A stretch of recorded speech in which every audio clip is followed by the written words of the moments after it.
Good evening as it is here in the southern French Alps, and welcome to Briançon, the third Lead World Cup in the space of 3 weeks. Charlie Bosco and Mike Langley here to talk you through it. And Mike, this is an old school venue, and it looks like we might have some old school routes for the semi-finals. Yeah, my first time here was actually, I think 3 years ago, and someone said to me, oh, the routes are really Briançon style. It's like, what on earth is that? Turns out they've done the same again this week. Really crimpy, endurance, sort of real power resistance routes, and I think it's going to really play into the hand of some of those classic climbers.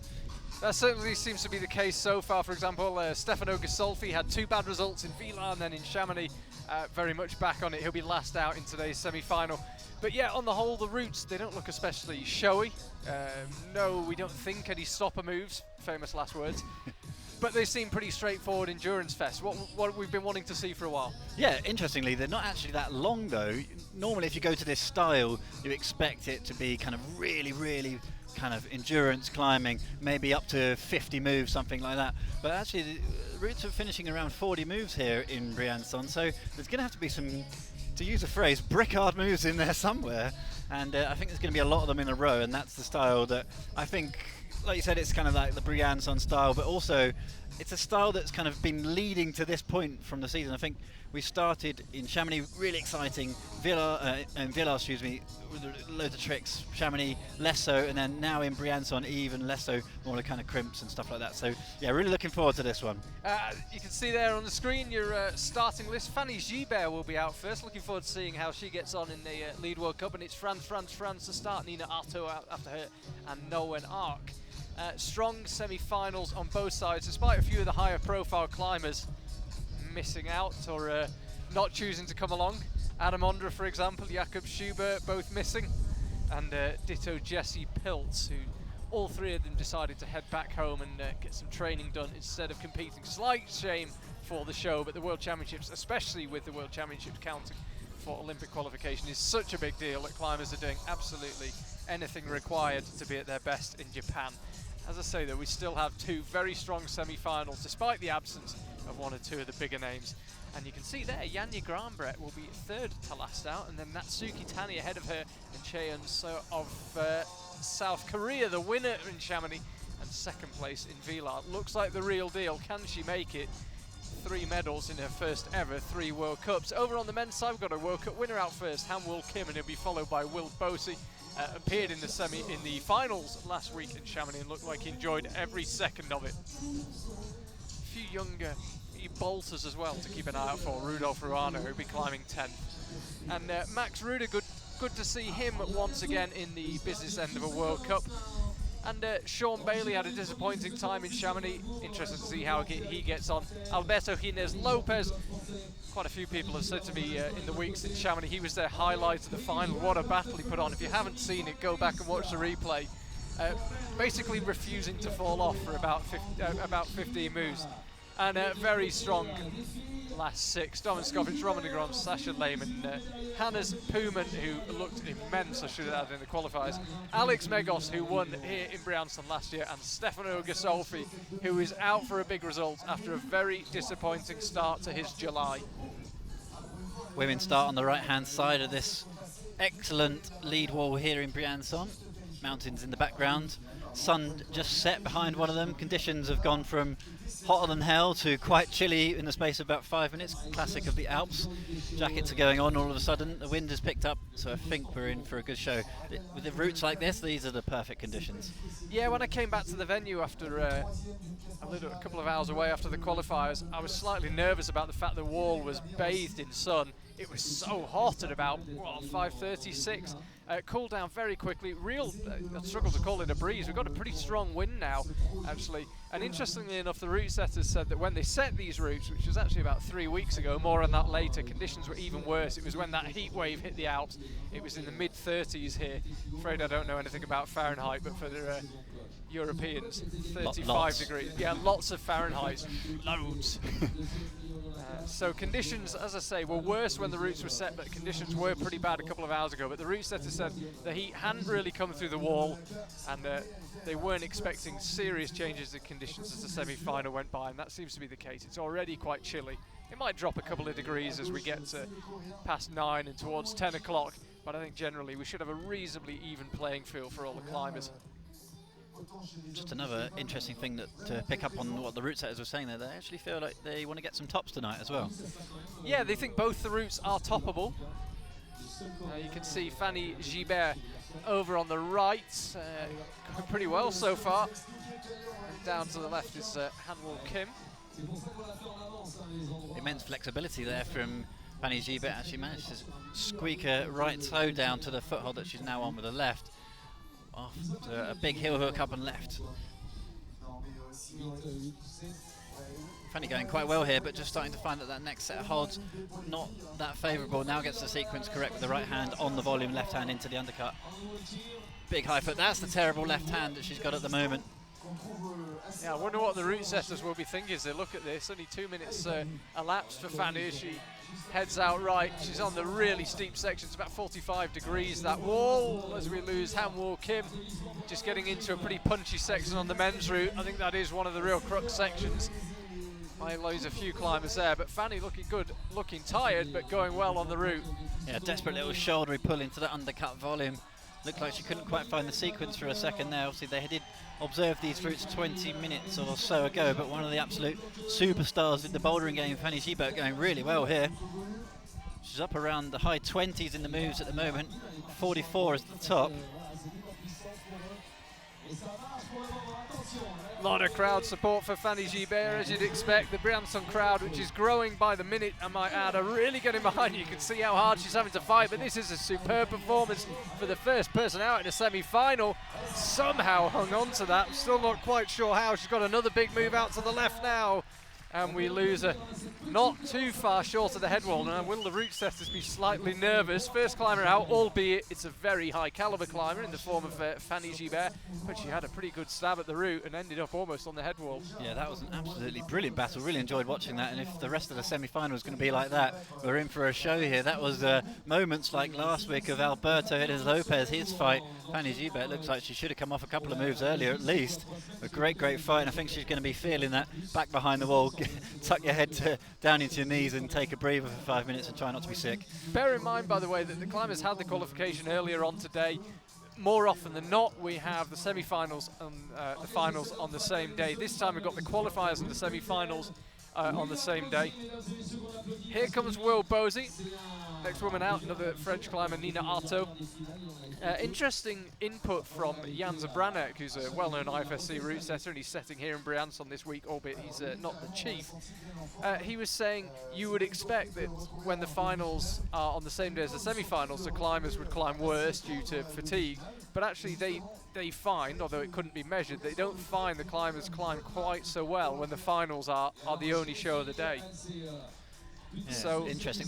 It's perhaps it's hard to come into the venue at 5 o'clock in the evening and snap into competition mode, whereas if you've already done a semi-final, yeah, you've had the whole day in comp mode. I don't know, but that's an observation he made. It's like not everybody could be a DJ. Some people operate well at night and some people don't, you know. You missed your calling, Mike. Will Bosey finals last week, coming out really early in the semi-finals, and so he struggled a little bit during the qualifiers. So let's see if his form from last week, if anything to go by, if he can get quite high up on this route. He is a very, very strong climber on the small hole, so this route should suit his style quite well. But yeah, this next section does look brutal though before he gets to those crimps, really. Let's just keep an eye on him. We're sticking with him, as I say. Down on the bottom right of your screen, we've got Nina Artaud, the second of 3 climbers out to start the women's semi-final. Nolwenn Ark, who a lot of people are looking forward to seeing at this level, will be out third. But Will, I have to say, going pretty well so far. But you can see what the route setters were talking about. No real opportunity to rest. He's only actually used up 1 minute 40 of his time. And he's close, I'd say, to 2/3 of the way up the route. Yeah, we were just saying that the routes aren't particularly long. The 45 moves it is in the men's competition. Some absolutely dreadful holds in the middle section. That's 45 degrees overhanging. Just slopey edges. Nice big foot hold out on the right though, which gives you an idea of how bad the hand holds are. Classic. Yeah, I mean, interesting that Will's choosing to rest there. By any standards, it's not a great rest. Well, it's a pretty poor hold, and your feet are out right. Yeah, it's one of the only opportunities on the rest where you've got 2 hands together. A lot of the time you can see it's just punching left, right, one above the other. There he actually has two hands together, so it's with a big foot, even though it's savagely difficult in that really wide leg position, it might be enough just to get something back. But Will fighting really high into the head wall all of a sudden here. Yeah, Will going really well, and he's onto a really poor section of crimps now. These are very much holds. You can either pull on them or you can't. There's no techniquing your way around these. They are minute little crimps, and Will's absolutely flying through them. Needs to get the clip done. I think he knew that may be his last move, and the fact that he looked at the clip and decided to go for the move anyway, because there's no way he could have clipped from there. It was interesting. There is another hold just below the one that he fell off with his right hand that I think is just an intermediate or a bump. And yeah, chose not to use it, tried to steam straight through, which probably, like you said, Charlie, is a good indicator that he just went for the scores on the board rather than trying to get that clip and going higher on the wall. Well, if he had got it, there's no way he could have reached a clip, I don't think. So I think that was him going for the plus, perhaps. I think sometimes in a route climb, when you're done, you're done. Unless you're Alberto Hines Lopez or Fanny Gilbert. If you're Alberto Hines Lopez, when you're done, you've only got 15 moves left. So we can focus fully now on Nina Artaud of France, await the arrival of Yufei Pan, already picked up a medal this year in the Lead World Cups. Getting close to the high point where Fanny Gilbert fell off into this next section. This little undercut match looks really hard. Nina Artaud kind of looking quite positive, going up the right hand to get that high point. This is the move where we lost Fanny. She was going out to the left. Nina Artaud able to drop back down, pause, take a rest, and looking very, very strong on those crimps. Nice little high right foot rollover move there. Digging into another crimp, ends up matching, gives you a bit of an idea. Her right arm could be fading quite hard. Big puff of the cheeks, trying really hard early in the semi-finals here. Interesting scenes developing already here in Briançon. Yeah, we will see. Are the French climbers going superbly well, or are we going to see a few tops on this women's route? Nina Artaud going strong here. One more clip after that one and she'll be at the top. The little crimps keep coming though. If she's getting pumped now, it's only going to get worse as she pushes higher. But she's going well. Went up with her left hand and just dropped it as she was just level with the final clip.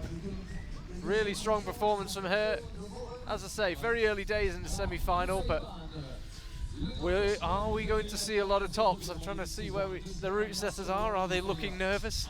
Yeah, interesting, Charlie. I mean, usually in a lead semi-final with 26 athletes, you know, you could say up to sort of a third of the field, you expect them to fall quite low on the route realistically.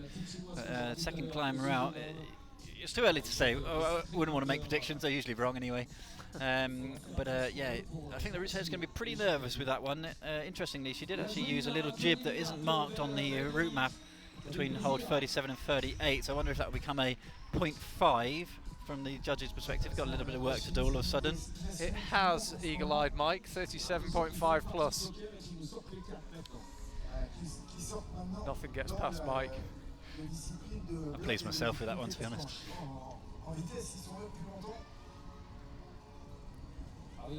So Yufei Pan finds himself alone on the wall now as we await the arrival of Nolwenn Arc. And finally the vice-like grip that the French climbers have on the swimming semi-final will be broken, and we'll have Julia Fischer out, the first Austrian. Nolwenn Arc really looking the part now. Chatted to a few of the French coaches and they really have pretty high hopes for her, and they seem to be pretty well founded. She's been delivering so far. You've been to many, many World Cups over the last few years. Do you feel like the home advantage actually makes a difference? No.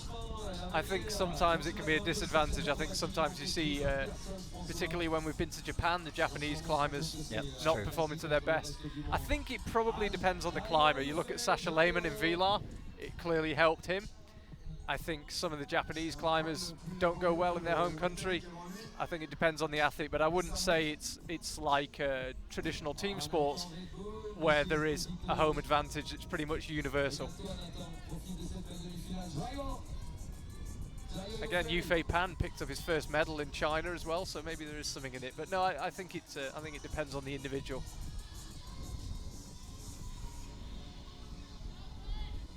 It's going well here, Yufei Pan. This is the hold where Will Bosey managed to manufacture a bit of a rest. Yeah, Yufei just getting a nice little toe catch underneath that volume. He's kind of super bunched here at the moment. Isn't getting that right foot out just yet. Will got it out a little bit earlier. Now he swaps the feet out from that toe catch, looking really pumped in the right arm. Will's high point looking really good all of a sudden. Yeah, Will's, I think, will be pretty happy if he's. I've just seen Will, he's walked past us. He'll be watching the rest of the semi-final. It's a long semi-final to watch if you're top in the rankings and you're seeing climber after climber come out. But I have to say, I think he might be pretty happy. Yeah. You've just seen a two-time World Cup medalist, several moves, half a dozen or so moves short of Will's high points. So it's a very strong start to the men's semi-final. This is where we lost Yufei. You can see he's looking pumped on the right arm. It was the right arm that went in the end of that little jib that's on the end of that volume. Kind of slapped for the hold as well. I think a bit like Will probably knew that was the game up. Could be a glimpse of the future though, seeing Nolwenn Ark and Yufei Pan both on the wall at the same time. Yeah, coming into this lead season, we were really wondering where the challenges were going to come to the traditional sort of more celebrity end of the lead climbing categories in men and women's. It looks like it's definitely coming from the youth. So let's focus on Nolwenn Ark. She made the final here in Briançon last year, ended up in 8th place. We're in a relatively new venue. Last year was our first year here in the Parc des Sports on the south side of Briançon. It's an absolutely stunning location. Didn't take him long to come up with that name, did it?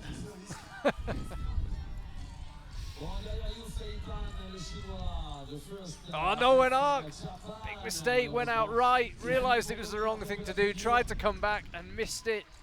That is such a disappointment for her, as I say, after she made the final last year. That's where we saw Fanny Gibert. She went out to the edge of that volume. It's an overlapping volume with a big kappa volume on top.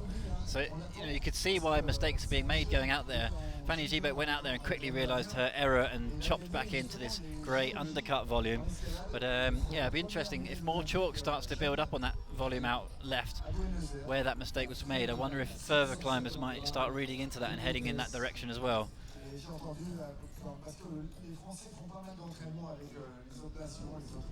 Kate Dohe's underway on the men's route. We await Julia Fischer. She will be out shortly. They've got a relatively small team here in Austria. Quite a few of their big hitters already back home and training for Hachiyoji. Julia Fischer will be the first of the Austrians out though. Here she comes. She'll move over onto the right-hand side of the stage. Stick with Kate Dohe for now.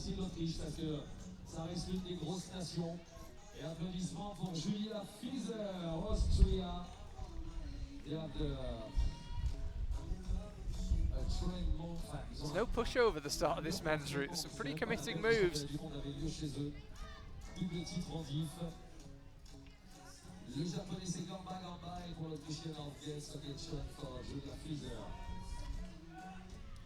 Actually saw in the women's qualifying route there was a really hard bouldery section at the start of one of their two routes. A lot of climbers scoring results around the 20s, sort of high teens and early 20s.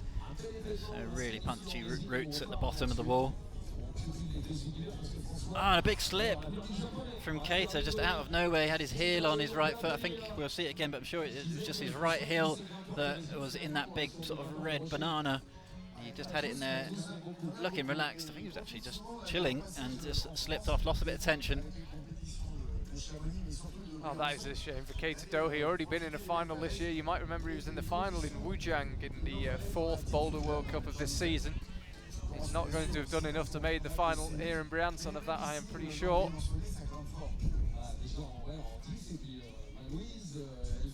So that leaves Julia on her own. Yannick Floe, strong German youngster, will be out next.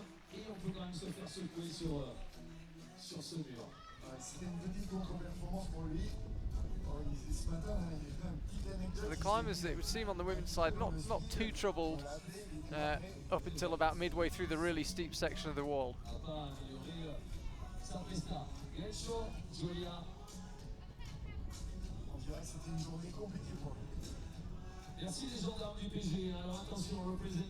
Julia looking strong so far. Yannick Floe has just emerged out onto the stage. We'll stick with Julia for now though. Up through this really steep 45-degree panel and makes up the middle of the wall. Quite accurate on that crimp, but did enough to hang on to it, just corrected quickly.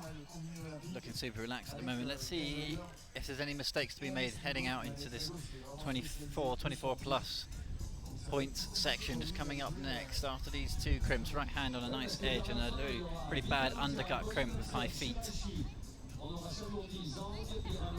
No issues there, straight into that physical shoulder.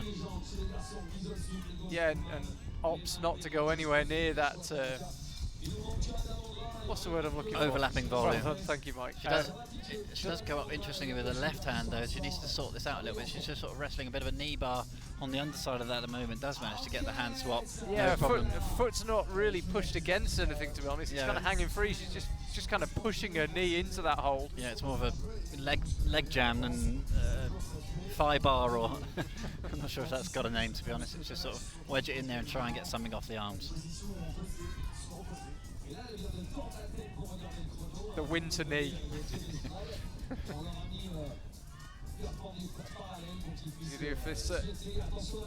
Going up with the right hand. This is a tough move from here. We saw this hold being used as a rest point earlier on. Yannick's in a bit of trouble here on the small screen as well. Was just struggling with that clip a minute ago. He had that heel. That's the right heel. Just lost Julia Fischer. It was around that. It was actually on the move that Fanny Gilbert attempted. She did, but then that turned out to be her last move. Couldn't quite figure out what to do with the feet. Always sad to see the climbers fall, but I wonder if the route setters' heart rates might have slowed down slightly over the last 5 minutes. A couple of extremely strong starts to the semi-final, and then it just sort of just eased off a little bit. Not too surprising though in the men's competition. Will Bosey, who made the finals last week, to get a really good result. It's not going to upset the route setters too much, but Fanny Gilbert is obviously slightly an unknown quantity on the lead wall at the moment, so to get a good result out of her as well is just asks questions more than anything else. Again there, Yannick Floe kind of a few issues lower down with a clip, that sort of slightly sketchy right heel, and then just slowly pumped out towards the midsection. Yeah, burned a lot of energy low down. So Claudia Gasolfi, the first of the Gasolfis, will be out next on the women's route, and Matthias Schiestel, first Austrian man out, will be the next climber on the men's side. Max Rudiger, the only other Austrian man in the semi-final. And the wall temporarily empty. As you can see there, it's in a reasonably good position, the wall. It's certainly been to less aesthetic sporting venues. It's been a fabulous week here in Briançon. Barely seen a cloud in the sky. It's been warm, not too warm, and conditions currently excellent for the semi-final. To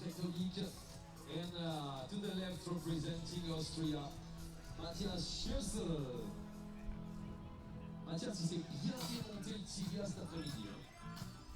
Il s'est mis un spot là sur le mur.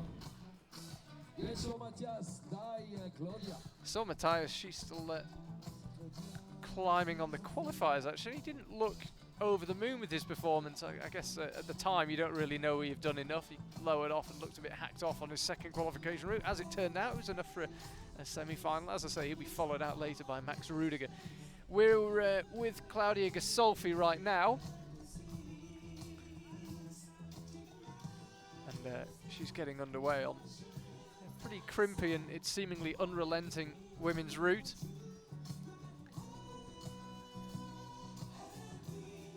And Jan Zabranek, member of the route setting team, made the mistake of coming near the commentary box, and he's been given a headset. Jan, what are your first impressions? We thought you might be a bit nervous about the women. The first two climbers got really high. No, we are always nervous because we had no time to do any adjustments on the route. Because we had the qualifiers earlier. Yeah, and also we said 3 weeks ago. So we have mixed feelings now, trying to remember all the movements what we did 3 weeks ago, and we put them on the wall and had no time to test, no time to change, and we knew that 3 weeks ago it was much warmer. It was 35 degrees, so even when we were testing in in 7, 8 o'clock at night, it was still much warmer and the routes felt harder. So we knew that it will be easier today, but the question was how much easier it will be. And what's the basic theory on the routes? They're quite straightforward, just resistance climbing. Well, I don't like the saying straightforward. They are still very complex, even when there are not specific moves like jumps or 360 turns and show moves. But the complexity of the route is with very tiny little things that you have to climb very well. You have 45-degree overhang, and every mistake counts. And then once you get to the head wall, that it depends how much pump you get on these little crimps, and this makes the difference if you make the final or not. And also, just as we lose Matthias Schiestel, he'll be disappointed with that. Also, you think these routes are toppable? You think we might see a few tops? Well, we were aiming to have one top on each route, of course, and then it got super windy and cold, and we are hoping now to have one top only, not more. So this is our feeling now.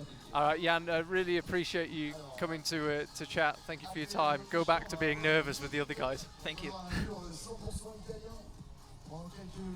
Always good to hear from Jan Zabranek. Marcello Bombardi just made his way out onto the stage. It's going to be Italy and Italy now.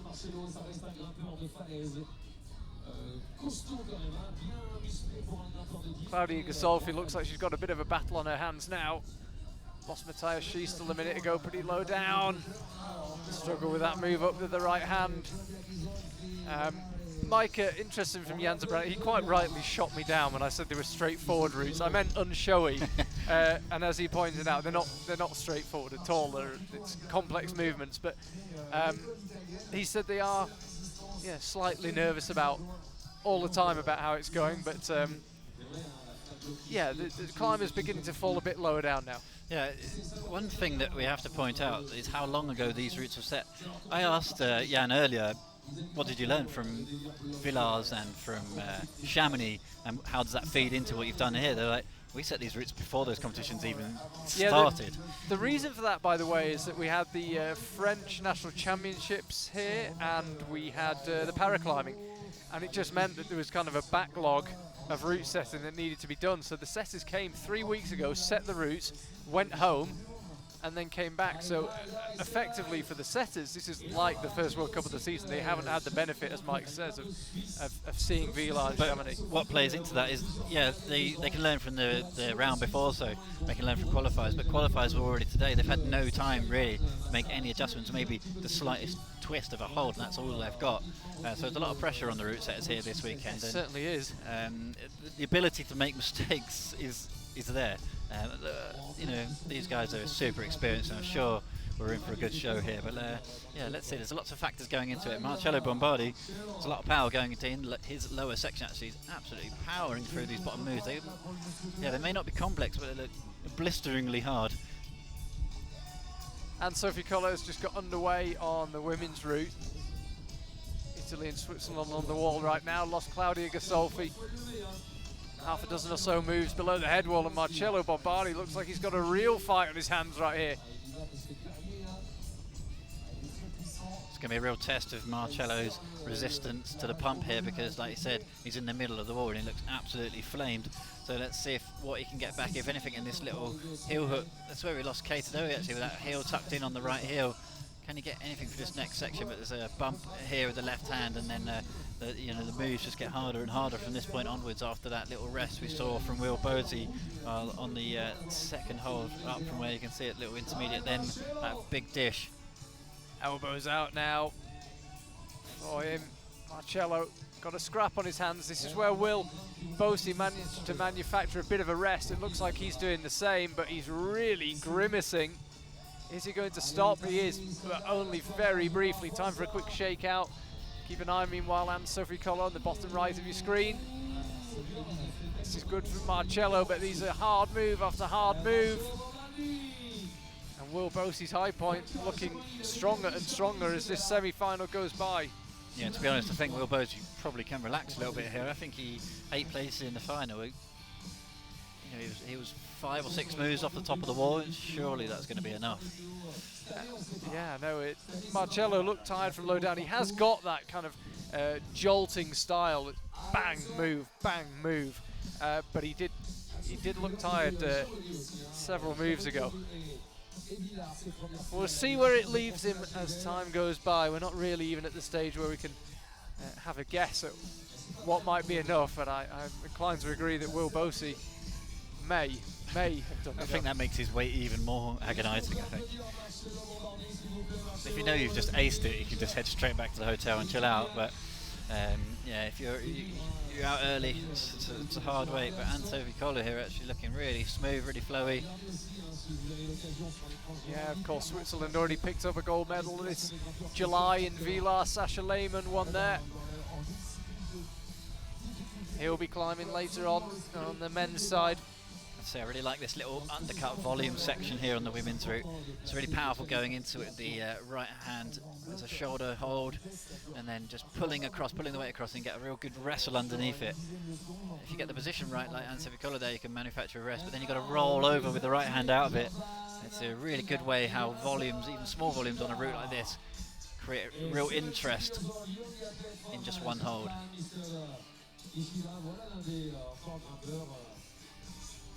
Does well with that move. Managed to do it pretty much statically. There's that leg bar again.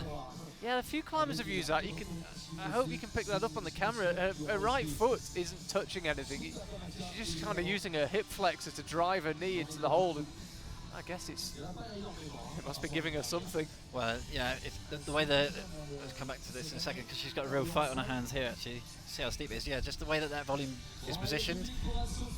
Climbers will always be looking for a knee bar in there, but there isn't a foothold to offer actually a knee bar, but just still just stuff your leg in there anyway. And this stage in the competition, you'll do anything you can to get a bit of weight off the arms. Oh, she needed to get that foot quickly there. She was hanging feet off, swung the foot up and missed, and then misses with the right hand.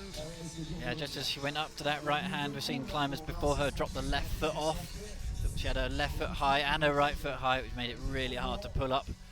Almost having a foot on hindered her in that move, at which stage she'd look pretty pumped. Let's have another look. See, the left foot is pushing on the volume as well. It's kind of pushing her quite back rather than up.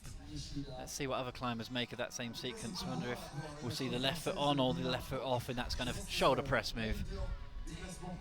Hidemasa Nishida now is on the wall. Evgenia Kazbekova of the Ukraine will be next out for the women. 26 men, 26 women, no big ties coming through, always what we like to see.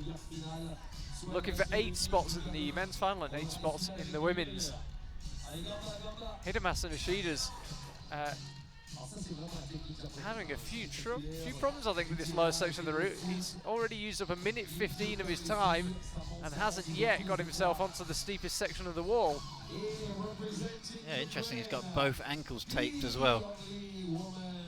Not sure if that's some injuries he's got going on there or just a bit of stability or what, but let's see if that plays into it at all.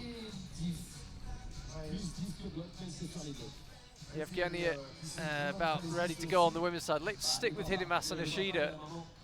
I was mainly concentrating on Anne-Sophie Koller and just looked across and was really just surprised at how low down he was on the route. Needs to pick up the speed a bit. That's 2 minutes elapsed already. Tough compression moves here. These next few really take it out of you. Your whole body's involved in keeping you on the wall. Yeah, not actually many additional footholds on this route as well. It's sort of really hand to foot, hand to foot.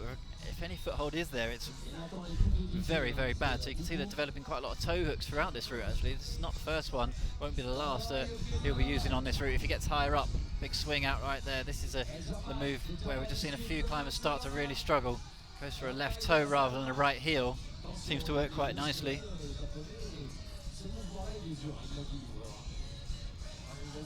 So he actually just went straight past a little screw on. It's gone right to the top of the volume, which you need to for the next move. He's done well actually. He's seems to have found his rhythm slightly more, got into the route a little bit more as it steepened. It's just one of those climbers who's just got never-ending amounts of endurance, seemingly. Right here was on an additional screw-on the side of that sort of fiberglass cheese wedge.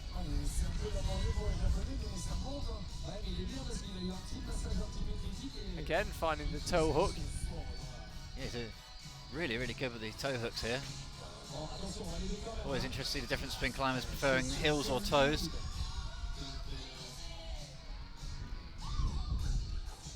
Can he get something back on this rest? He's got a really nice sort of bicycle clamp with his right foot on front of that whole left foot behind, actually just squeezing it between his feet just to take the weight off the body a little bit.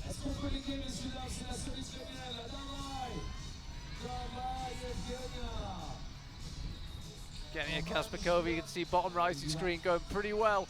We see it generally in the bouldering here in the lead as we lose Hidemasa Nishida. Actually a pretty impressive effort for him, because as I say, he burned a lot of time low down, managed to go pretty quickly through the steep section, just burned out, pulling towards the head wall. Let's focus on Evgenia.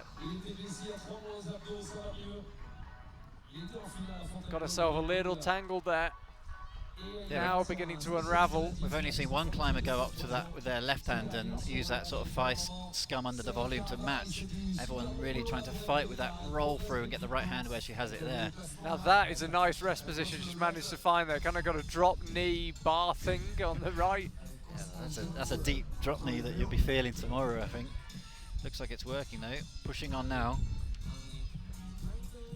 Yeah, you can't help but wince slightly. But it seemed to work. I can't imagine it was particularly comfortable, but it did enable her to get her hands off, albeit briefly.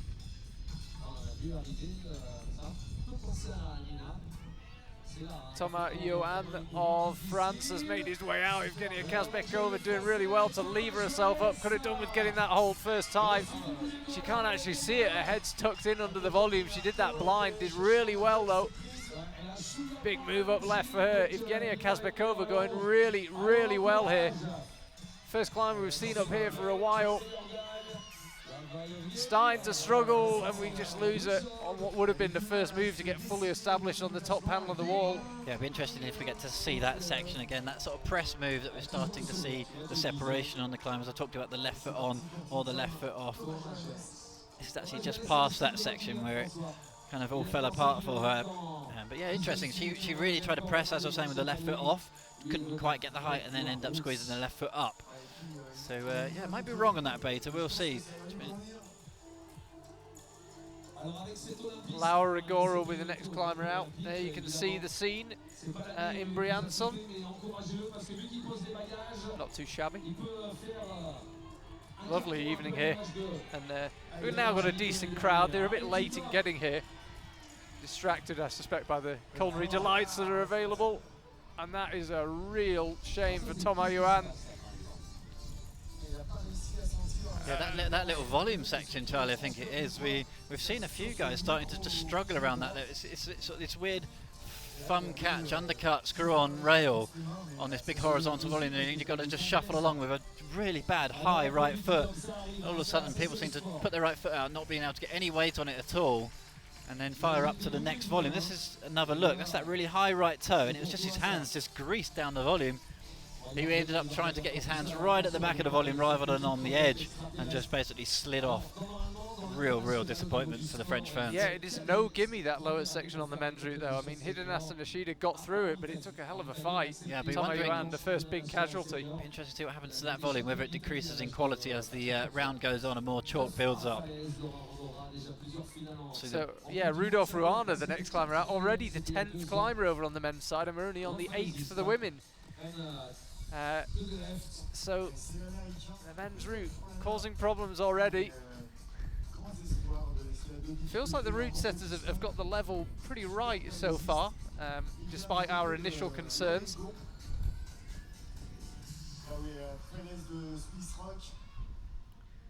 Laura Rigora, she exploded onto the World Cup scene. Yeah, a climber is surely going to enjoy this style. Very good on the rock outside. So it was a rock-like route. If there ever could be such a thing in a plastic competition, sport competition, this would be it. Can't really call it indoor climbing anymore, can we? 'Cause it's all outdoors. Outdoor-indoor competition. Not when you look at the Alps behind the wall. Some good routes from here. I can see them in the distance there. This is that volume section in the men's competition. We can't see it at the moment. It's just not in the small screen, so we concentrate on Laura Agora. Yeah, Laura, even by the standards of competition climbers, very, very short. I don't think that will actually count against her too much. No, she has ended up using a pretty bizarre sequence to get through there. Where she's got a right hand, she went in that with her left shoulder initially. It's an interesting sequence. Let's see if she can recover on the back of that and push through to this next section. But she's clearly being asked a lot of questions up there at the moment. Very accurate there with that move out to the right. It'd be quite easy to miss that. We've seen a couple of climbers miss it and then have to correct. Decides to clip from what is, by the standards of that steep section, a relatively good position. Bottom right screen now, Rudolf Ruana fighting hard for Team USA, bumping up the volume again, going straight past the screw on to the top of the volume.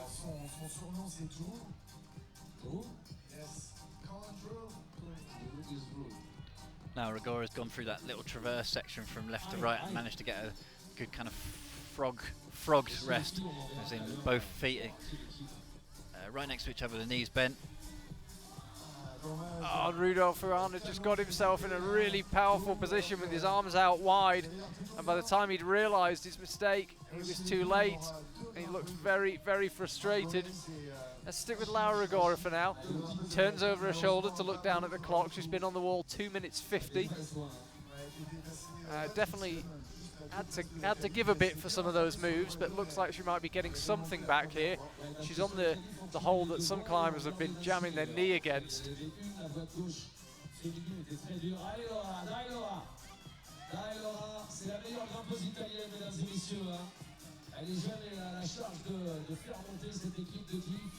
Going pretty well through this middle section. A couple more moves and she'll get an angle change.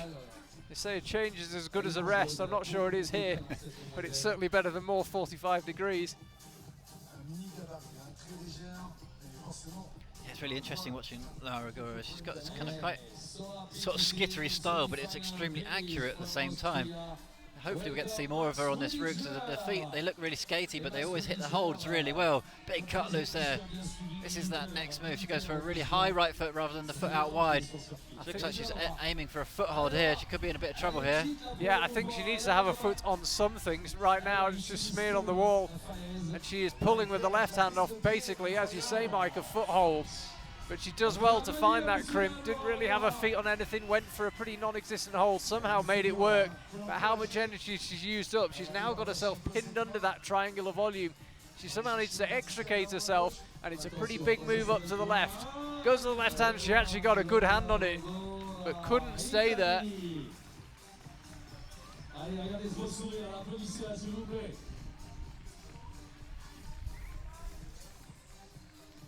Yeah, interesting stuff from Laura Agora. Did that move exiting the head wall, exiting the steep section in an incredibly powerful way. Yeah, I'm just trying to delve into our route map here. To be honest, it's the quality is not the best, I'm going to say. We'll buy the FFMO, a new photocopier, I think. Yeah, so the hold that we're calling a foothold, I'm just trying to rack my brain if other climbers have used it or not. I think it's going to come into use during the rest of the route, so I think we'll see some other climbers starting to score half scores there. Because, yeah, if you're a route out there and you know your holds, you know that's a pretty good foothold. It makes it a pretty decent hand hold at that angle. We'll see. It's just the way that she placed her feet made it came into use. Other climbers just using that hold below, hold 32, then going straight up to the one on the right hand side of the volume 33. Yeah, so that will be a 32.5 or something like that. We'll see. Max Rudiger underway. Laura Agora is a 33 plus she was given. High point still held by Nina Artaud's. Max Rudiger becomes another climber to struggle with that lower section of the route. All of a We sudden, lose him low down. yeah, this men's looking seriously punchy in the middle. It's gone from looking slightly undercut very quickly. Luchka Rakovic now made the final last week. You might be able to hear through our microphones the wind really picking up here in Briançon. Just watching Lichka in the qualifiers earlier on this morning. Very close to a top on the second route, and just on the right hand side of the wall it was. Looked really good. Looked like the form that we expected to have after Chamonix. So good on the crimps. I think she's going to enjoy this route. Mccoll, Asia, Lina, Sisoro, Molina will be out next. Easy for me to say. He's actually the 12th climber out. Nathaniel Coleman, who will be the next climber, is 13th. That would be us halfway through the men's semi-final after 2 more climbers, and we've only been going 44 minutes by my watch. Spent a lot of money on spotlights here, and I don't think we're going to be needing them in the men's competition. No, I mean, it's they're absolutely flying through. And we said earlier, when Will Bosey came out, I know he's a multiple World Cup finalist, but you can't help thinking, oh wow, we could see a few tops here, and suddenly no one's been anywhere near his high point. Well, it's the same for Fanny Siebert as well. Yeah, yeah. And Nina Artaud up there, really high up on the wall as well, with the that 37.5 plus.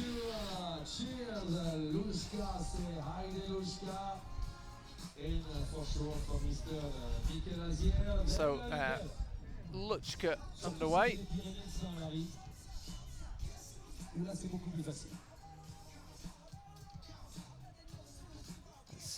keep an eye bottom right of your screen on Mccoll, how he gets through this lower section. I think as well Hidemasa Nishida was a good example of the fact that you not only have to get through it, you have to get through it with some energy left. That's the same move, Charlie. It is. It's that volume section. I don't, to be honest, we could start speculating that the volume kind of conditions has gone to pot a little bit, but I think it's just a genuinely very hard move off that right toe. We will tell if the conditions make a difference, because the next climber out after him, there'll be a cleaning break. I'm sure they'll be up there scrubbing that volume pretty hard. But it's just a genuinely very hard move. And off that volume, you go up to a right hand. It's quite a specific spot as well. It's heavily tick marked. I mean, given the fact that it was so hot a couple of hours ago, and it's now pretty chilly, you'd have thought ambient conditions have improved. I agree that the hole may have deteriorated slightly, but yeah, interesting. That's a shame for Mccoll. And as I say, the bottom section of the men's route causing problems. You've got to get through it, job number one, and ideally get through it with plenty of gas remaining. Luchka's gone up with the left hand. We've only seen the second climber use that option. Let's see if she either down climbs to this volume or hand swaps further up. Yeah, she's taking the Laura Rigora rest instead of the higher one with the knee pushed in. That looks a more comfortable rest position, I have to say. Yeah, you are using your power in your hands a little bit on that undercut. She's got a good guppy on the right hand, a good wrap. So the left hand's not in the best resting position possible. It's just on a 90-degree triangle underneath there.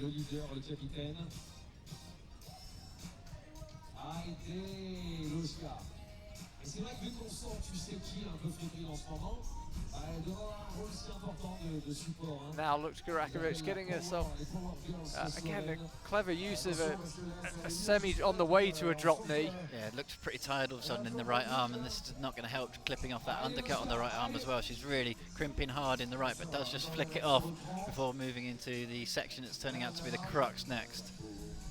Nathaniel Coleman, by the way, has just made it onto the stage, and an official's just shot on to, I think, tell him to get on with it, because the climbers have 40 seconds to observe the route individually before they start climbing. An official was straight on stage and basically said, come on, get going. This is looking good from Luka Ratchkovich. Didn't use that little foothold we saw from Laura Rigora out on the left. This is what was intended sequence. Yeah, you got to really go for that move. She looks slightly in two minds going for that one. Yeah, she almost had a chance to readjust. That was kind of a Jessie Pills moment from Chamonix finals last week. Did she get it or did she not? Nathaniel Coleman in this lower section pounces off that right foot, no issues at all. Just as whoever looked back, she hit it. You can see on the replay there. Looks like she had a tiny little bit left there, but just came up a little bit short and there, couldn't really engage the fingers over that right hand hold properly.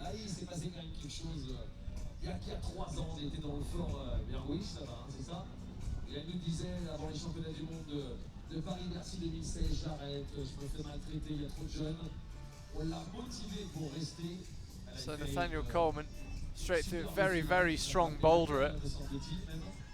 No stranger to big, powerful moves between volumes. He needs to figure out what to do with his feet here.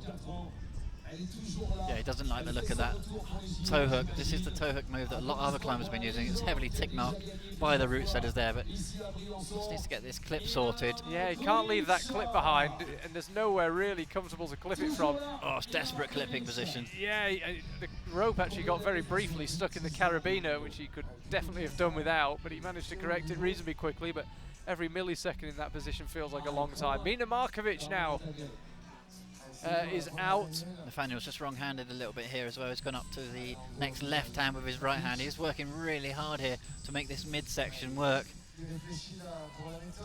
Really interesting kind of scene here, the way the storyline of this men's route is developing, and he does end up coming off there, just couldn't kind of get untangled. You really got to get that sequence right already. Jan Zabranek and the other route setters out, ready to start cleaning. Let's follow Mina Markovic. How good is it to see her back in competition? 10th climber out. Must be some sort of a record over on the men's side. 13 climbers in 47 minutes. Assuming you're doing the maths as to what's the average time on the wall right now. I leave the maths to you.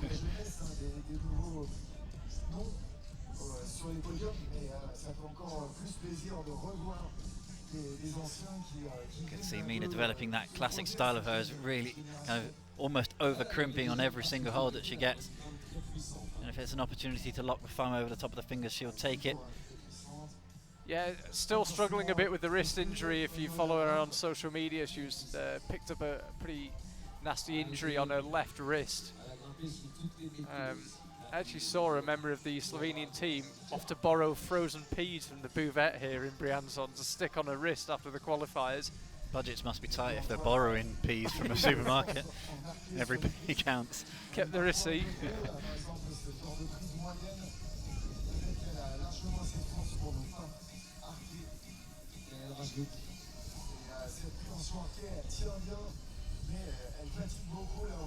Be interested to see how Mina gets on. I mean, she needs little introduction. Multiple World Cup winner, multiple season champion Mina Markovic, but the last few years haven't been quite as good as the 5 or so before.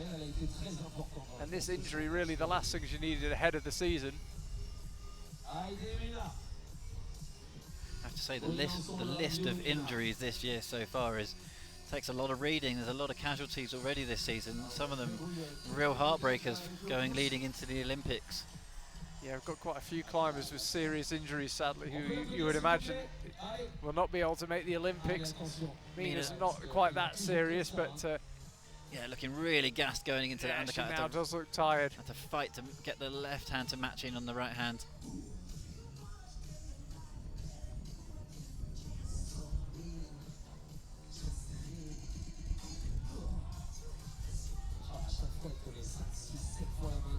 So what will Mina do here? She's going to try and manufacture a rest. She's not. She's going to push straight on. Really, really fighting here, Mina Markovic. You can see she's tired, but she is not letting this go without a fight. How bent her left arm is there. 90-degree bend in the elbow, almost showing how pumped she is, but what a fighter.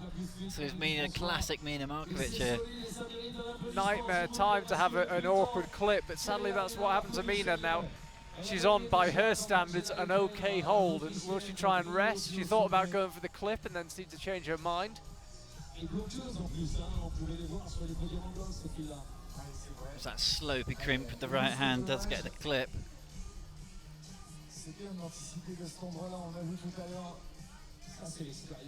Okay, now this is a big move out to the left. If she can do this in control and then keep the feet on, she's in with a chance. Getting that right foot out looks so tough. We've seen a few climbers struggle to get it there, but Mina's done really well. She's still going. I think she'll skip out the hold that Laura Rigora moved and she'll go straight through, and this is beginning to look like the Mina Markovic we know and love to watch. Really punched up going off the left foot. And did really well to do that move statically. We've seen a couple of climbers kind of lunge for that move. Mina using all her experience to figure out a way to do it statically. Could do with getting that right foot in play, and now does so. Oh, committed up with the right hand and almost stuck it again.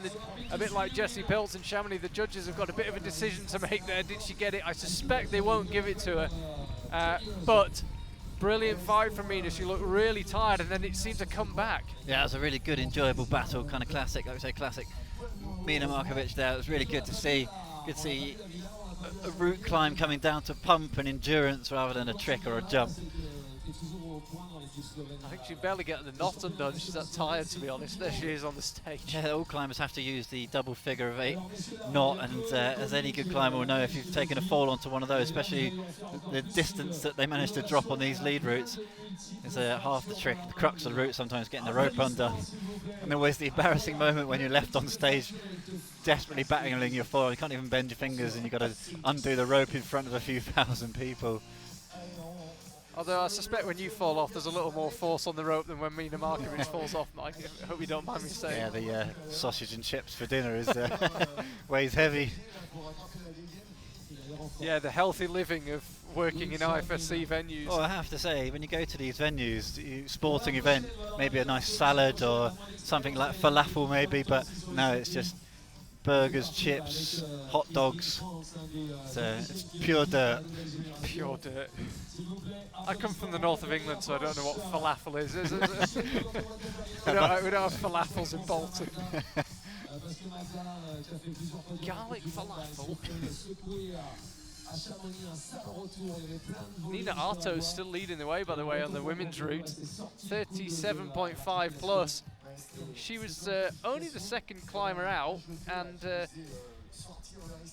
although she's had some good results in the junior categories, she's never been in a lead final. I can't help thinking the route setters must have been really nervous, but that's just looking like a superb performance from her, rather than there being any issue with the route being a bit too easy.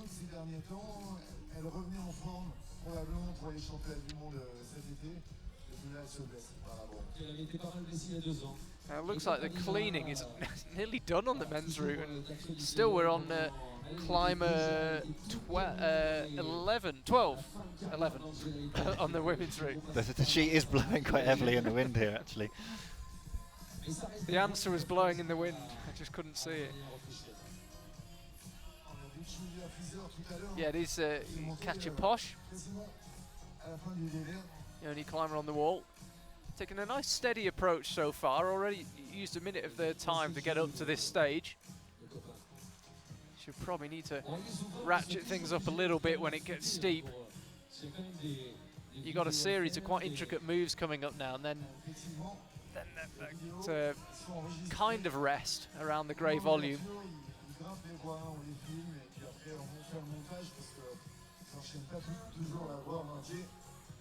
Just for all the eagle-eyed viewers out there, this wall actually has no T-nut placements in it, no bolt-on placements. It's all completely clean plywood with this grey covering.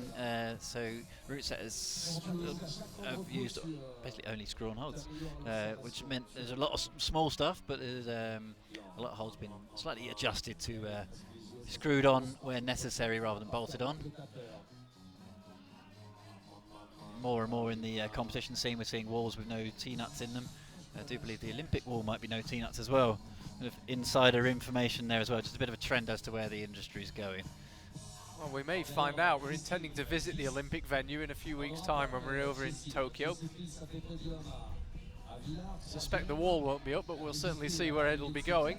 It's very exciting. Katja Posch now, she's resting kind of midway through the steep section. She's got a really nice speed to her climbing.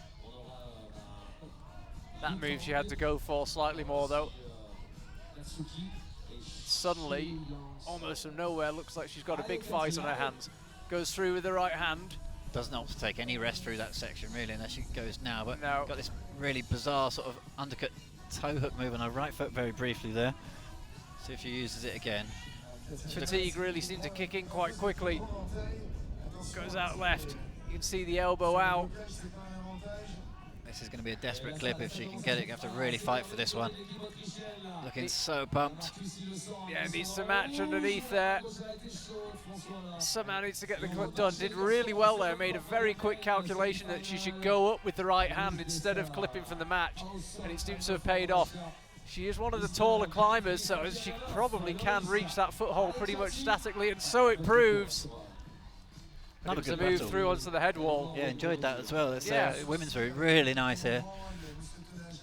Dmitry Fakirinov of Russia, the 25-year-old, next on the men's route, 14th climber out. Margot Hayes will be climbing next. Looking forward to seeing how she gets on as Katja Posch unties. Alors là aussi, attention, parce qu'en bloc, hein, ils ont eu leurs années, évidemment, les Roupsoff, tous ces grimpeurs. It's actually even the very first moves on this men's route. I know, Gimme, there's a low volume down right at the bottom, and then a jump up to the first hole, which is a slopey big pinch that he's now got his right foot on. It's definitely one of those IFSC lead routes where I think I could easily fall off the first move. Well, I think a lot of people could easily fall off the first move, to be honest. It's one of they do it time and time again. They just make these really sketchy starting moves. It just must really make the climbers over grip right off the ground. I'm interested to see how Dmitry goes here. We know he's got the raw horsepower. What can he do with this route? He's got to read it perfectly. Nothing for the feet here on this move. What you really want is a nice big foothold about where his right knee is there as he swings across, but you haven't got it. You've got this tiny screw on in a not especially helpful place, and it makes it a very hard move, and he's got a real fight in his hands there. Yeah, you can see him really bouncing around on that foothold, which gives you an idea how bad it is. It's so bad you can barely weight it, and you're going up to a hole that needs a fair amount of precision, because there's a little thumb catch on that lower one that he's now going to put his right foot on, or a little jib on top.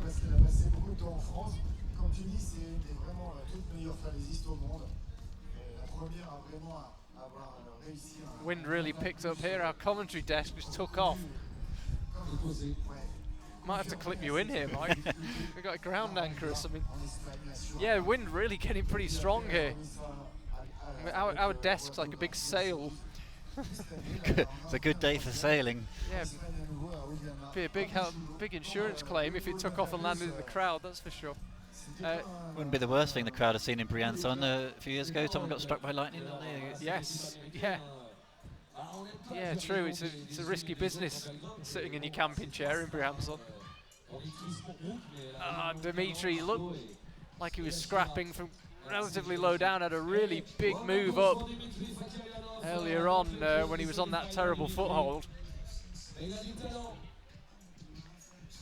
Margot Hayes now is underway over on the women's side.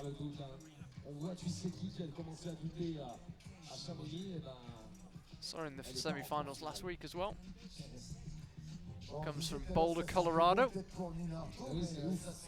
And very, very successful outdoor climber.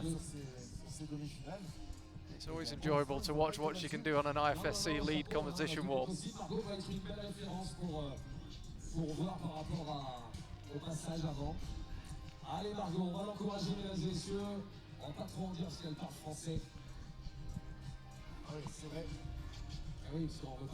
We're awaiting the arrival of Hiroto Shimizu of Japan next on the men's route.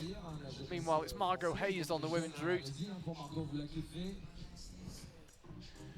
I could just see behind the back of the wall a few minutes ago, actually, Charlie, and there's a sort of forward isolation zone with a fairly decent wall behind there for climbers to warm up before going on the wall. And I think due to the temperatures, there was basically nobody using that wall. They're only coming straight from the sort of rear warm-up isolation area, which is a slow walk or a quick bus drive away.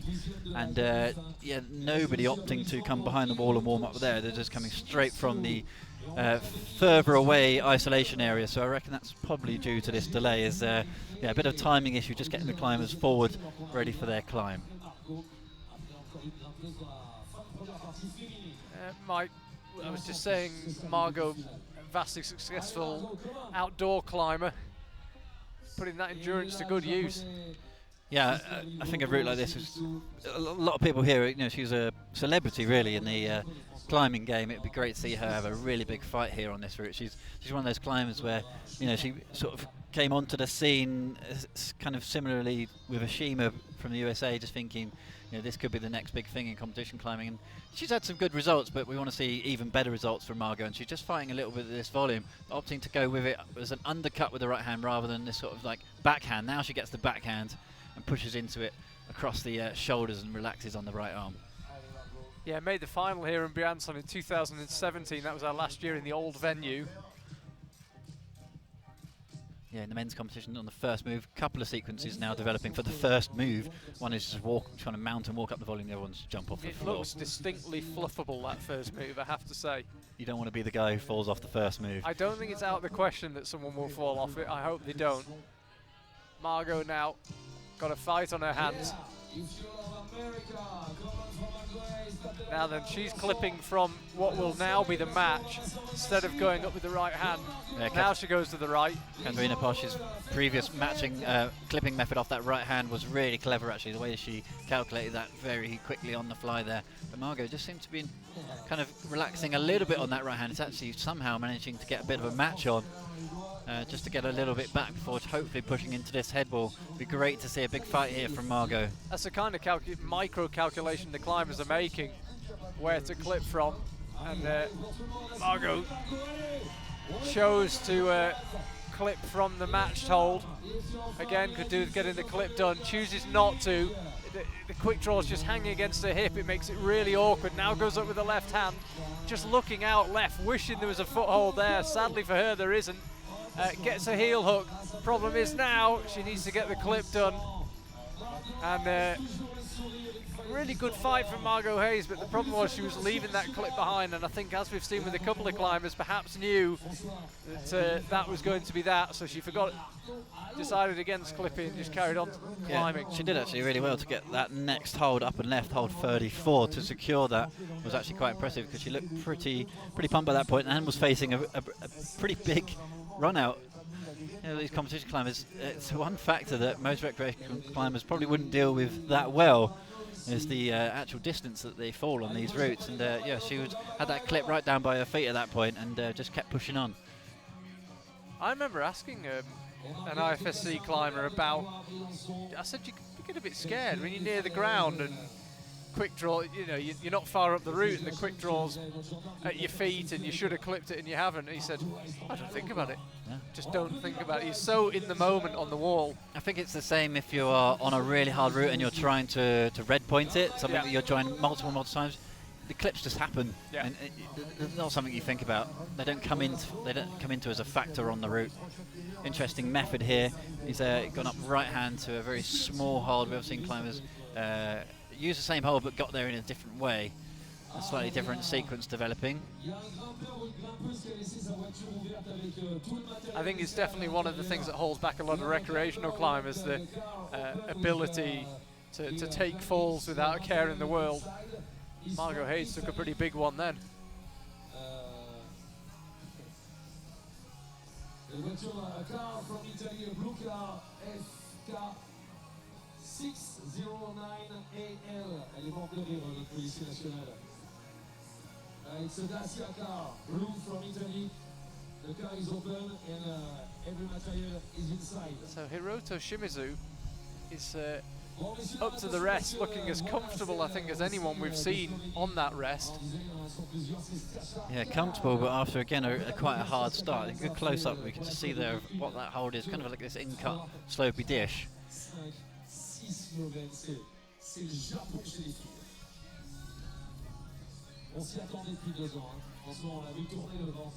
Chasa Kalan now of Slovenia is the 13th climber out. Hard to believe as it is, we are not halfway through this women's semi-final. All of the women having a really good go at this route. We haven't had any really low falls. Hiroto getting plenty of encouragement, as you might imagine, from Team Japan. This is a tough move over the lip, though. It needs to be really accurate, really solid, and is. Quite an interesting little top head wall sequence here for Hiroto. He just goes for the match on that hole. There's a little screw on to the left as well that could possibly be used as an intermediate to help chuck the left foot out. Let's see what sequence he uses. You can see it there just above and left of his left hand. There's a small little side pull. Again, looking pretty relaxed. Yeah, are we going to see There's the intermediate just to help lever the left foot over onto that volume. are we going to see a real challenge to Will Bosey's high point here?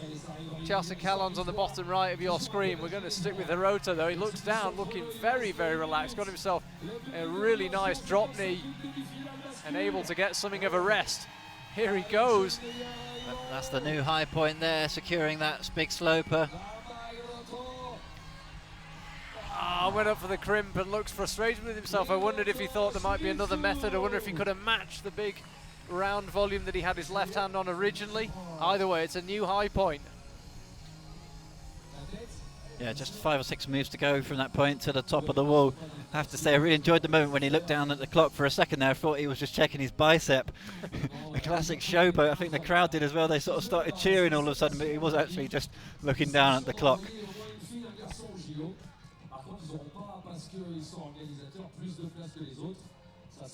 It's that head wall. You can see how bad those crimps are. Almost pinching it with his right hand. That's the sloper. Yeah, you see, I wonder if he's thinking that he maybe should have matched. Yeah, he had a pretty good go at going again there. I think the match may be employed and chuck a high left foot out, but I think quite a few climbers are going to opt for that go again method. Yeah, we'll see. Certainly his first reaction was frustration, that's for sure. Chelsea Callan now, only climber on the wall. Sean Bailey will be climbing next over on the men's side, 16th climber out, 16 of 26. As it stands right now, it's a new high point from Hiroto Shimizu, 38 plus, Will Bosey, 37 plus, and then you've got to go down to Marcello Bombardi in third place on 32 plus. So really those two climbers, Will Bosey and Hiroto Shimizu, separating themselves pretty significantly from the field at this stage.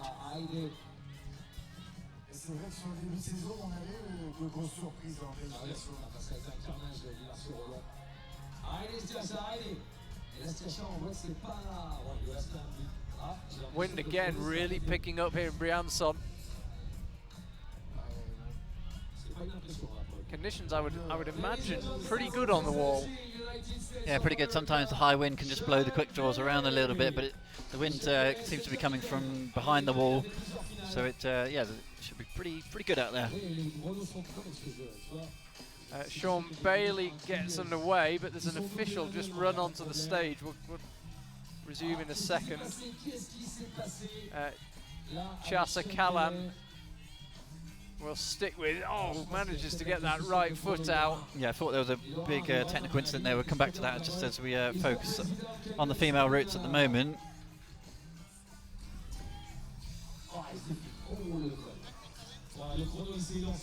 Just a quick discussion here with the technical delegate. I think it was something to do with the lighting potentially, where they just pulled Sean off the wall there. Nothing too sinister, hopefully. Charlie, what's the news on that one? Apparently there was a technical incident with the clock. Yeah, I can see there it's stuck on 5 minutes at the moment. Sean Bailey, pretty relaxed character. If it was going to happen to anyone, probably best it happens to him. He just takes most things in his stride. Yeah, I just saw them running down and adjusting a light that had been blown in the wind as well. So luckily it wasn't that. I think the clocks do seem to have sorted themselves out now. Wouldn't be a climbing competition without a ropey clock. No. It never ceases to amaze me how many issues we have with clocks. I mean, it seems a relatively simple piece of equipment. The one on my wrist works day in, day out. But there we go. It seems to have been sorted now, and Sean Bailey is underway. The look on his face when he first got called down from the wall was utter terror, as if he'd done something wrong. Yeah, absolutely. Just awful that they, to be fair, the technical delegate did sprint over a few barriers and up the stairs and didn't fluff it like he nearly did earlier, actually, to get on the stage that fast. But to be called down off the route, it must have been a heart in the mouth moment there for Sean. Hopefully he can forget that and just focus on the task in hand, and especially this bottom move, because we've seen a few climbers struggle on this bit. Nicely across that wooden triangle, the yellow triangle there, really cruised across it like it was a different hole to what we saw earlier on.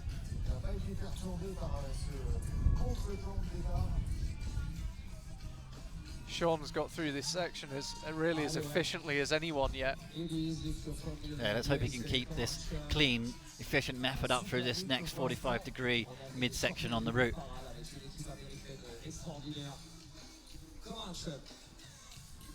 Women's route being clean, by the way, might catch the occasional glimpse of our route setting team.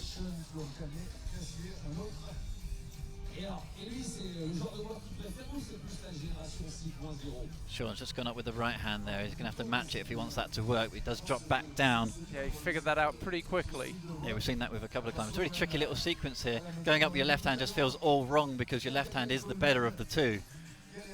Looks like he's going to try and match it. Desperate match there for Sean. You can see how bad the hold is. A little foothold next to it. Pumps up with the right hand, gets the first jib on there, and then does go again to the correct one.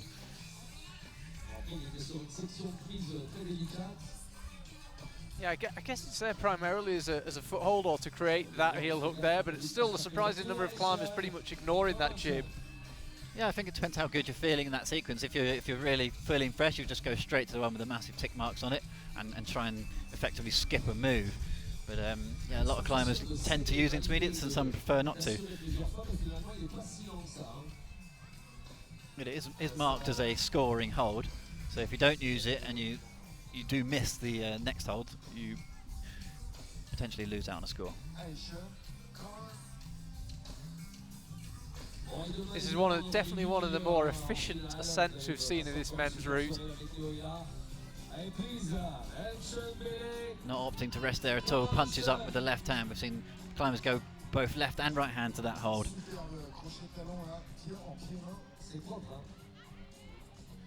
Starting to look tired now, Sean Bailey. The elbows were just coming out there as he was matching that kind of pinch crimp thing. He will. Oh, he did well to hang on to that as the right foot popped. He will get a slight change, and there is a tiny rest to be had here. Potentially, will he choose to use it? I think he might just push straight through. He is doing. He's up onto the tiny crimps now. Could we see a new high point? He's matched Hiroto so far. Hiroto went for this next move but couldn't stick it, and Sean does the same. Yeah, exactly the same as Hiroto. That'll be a 38 plus. Good fight there from Sean Bailey, one of those climbers in the Team USA setup who has got a bit of a World Cup history to his name. Usually on the bouldering scene, but yeah, he's showing himself more and more to be a good all-rounder. Another look. He got his feet in a really good position there, both feet really high. Perfect position off the right foot to pounce up as he went. It's a real dead point to that left-hand side pull, but his right hand ripped at the same time. I wonder if there's a secret to that big move up to the left. I can't see one. No, there isn't one that's apparent. It doesn't seem the climbers are missing anything. I don't think so. I think the secret there is to not be too pumped when you get to it and have enough left in your left arm. When you fire up to that side pull, that you can actually hold on to it. I think ultimately what I'm saying is the secret is don't fall off. Well, most failures in climbing are due to the climber letting go, so I mean, if you can just avoid that, you'll be all right. We just saw there on the screen the women's results as they stand. 13 climbers, half-hour climbers through over on the women's side. Eloise Dumont of Belgium will be out next. And we've got Sean Mccoll on the wall. Final last week in Chamonix, you might remember, had that kind of slow motion fall, just kind of slipped off that hold. Yeah, he had the big helicopter jump to the volume that none of the other competitors really needed in the end. It was a good show at the bottom of the wall for Sean Mccoll in the finals in Chamonix. Let's see what he can do in this semis.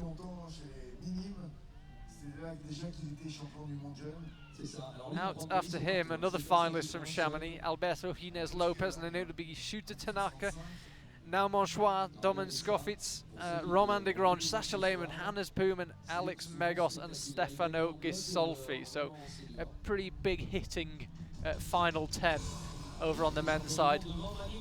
Women's route still being cleaned.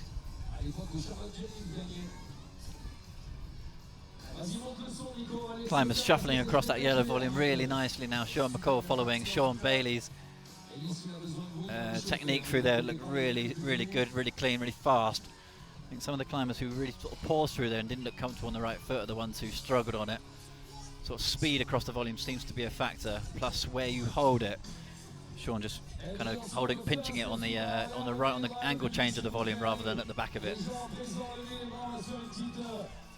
That's classic style of Sean, so fast, really snappy, good to watch.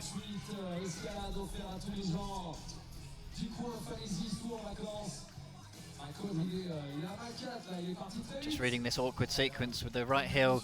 This is what we saw from Sean Bailey as well, just trying to figure out what to do with this next method. Sean really thinking here, seems to be a little bit confused as to what's what. Just trying to find the right body position for it. Resets now fires up with the left hand, has to use a really powerful method to get out of that kind of little lower crux section. And again, misses that handhold out. As I say, we've got a route map here and it is marked as a handhold, although most climbers seem to have pretty much ignored it.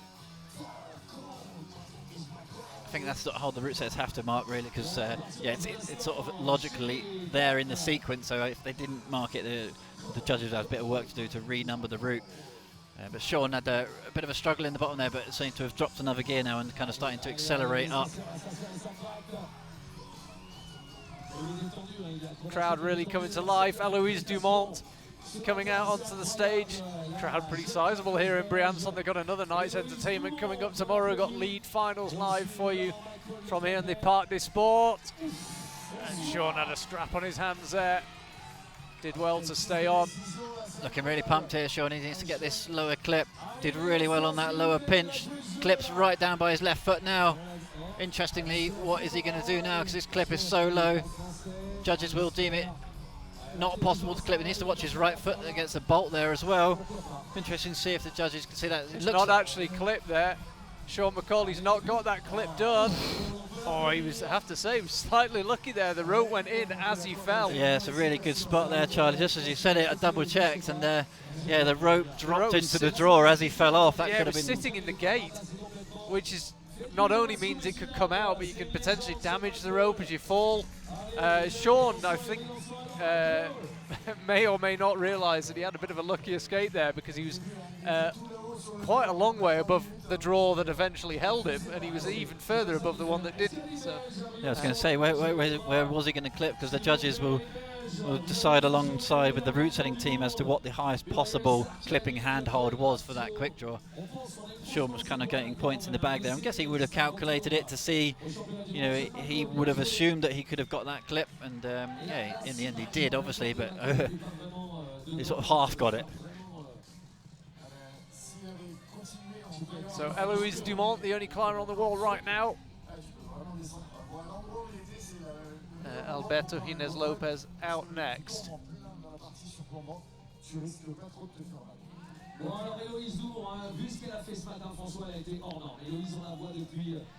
Eloise just got herself onto the steep section. She's got that quite complicated series of moves out to the right to the possible rest. We're getting to know this women's route pretty well because nobody has fallen really low on it, so we've got to see all these moves repeatedly. Good to see.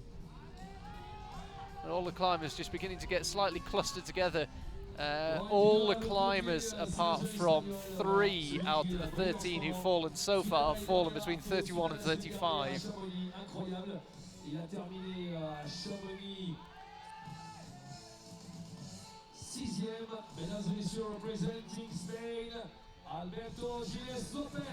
Alberto Gines Lopez is out now. Well, one of the unexpected stars of Chamonix. That's one of the great things about World Cups. You never really know who's going to be the story at the end of it. I mean, it's usually Jan Garnbret, but not proven to be the case so far in the lead season. And Alberto was the story of Chamonix, or one of the stories of Chamonix on the men's side. Yeah, just walking through the crowd here earlier in the qualifiers, and so now that's Alberto, the guy from Chamonix. Complete random in the crowd. It was brilliant. Looking really pumped here on the right hand. That undercut really seems to sap the climbers. And big fight, big grit, the teeth moment there. That was good. Yeah, did the Katri Posh method, sensibly going up with the right hand. The problem is I don't think she can get her left hand out long enough to clip. No. We lose Eloise just on the way out left.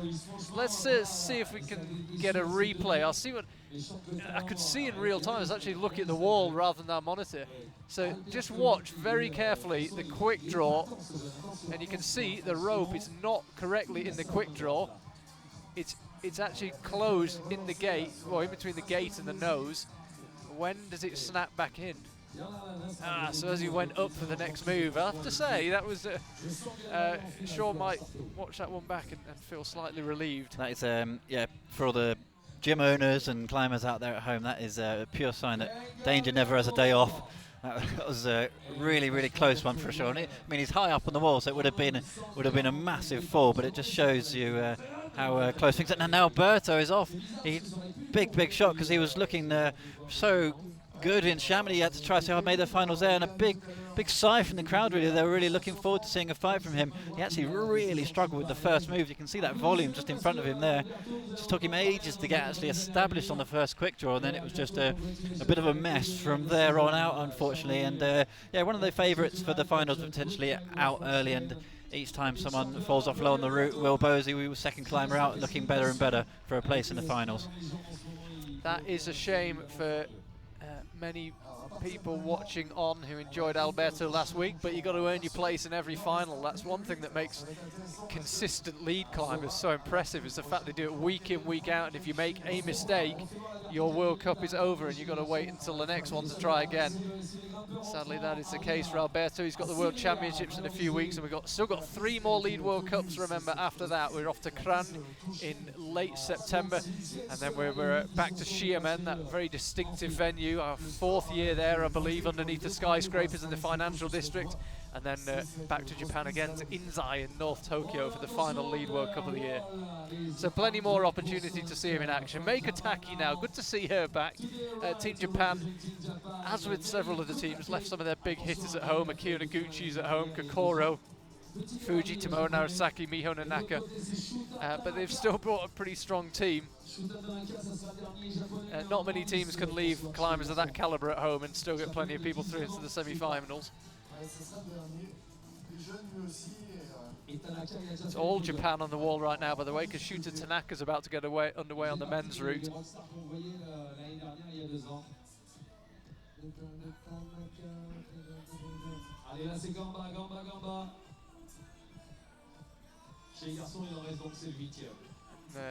So you know, Shooter Tanaka, another climber that just having a good old battle with those lower moves on the men's route, looking like he's really struggling to start, actually.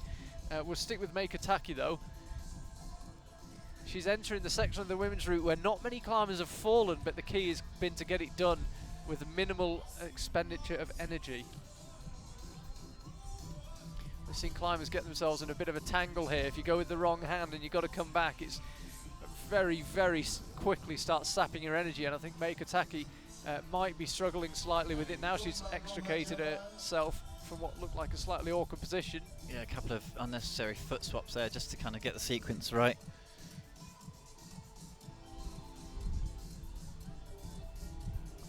Shooter, another climber, just like we saw Alberto Jimenez Lopez struggling on this bottom section on the small screen there. He's actually got the volume right at the back. He hasn't seen the right foot at the moment. Now he goes across to it.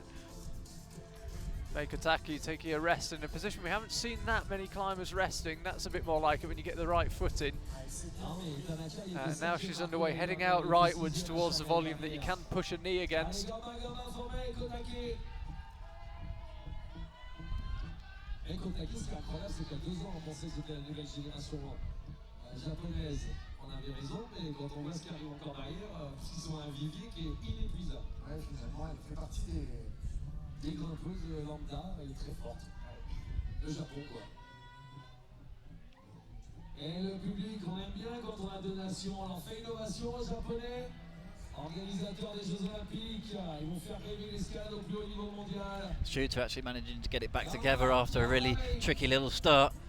And Meiko Taki's into this kind of real cruxy section of the route where the results are starting to be won and lost. Yeah, efficiency the key here.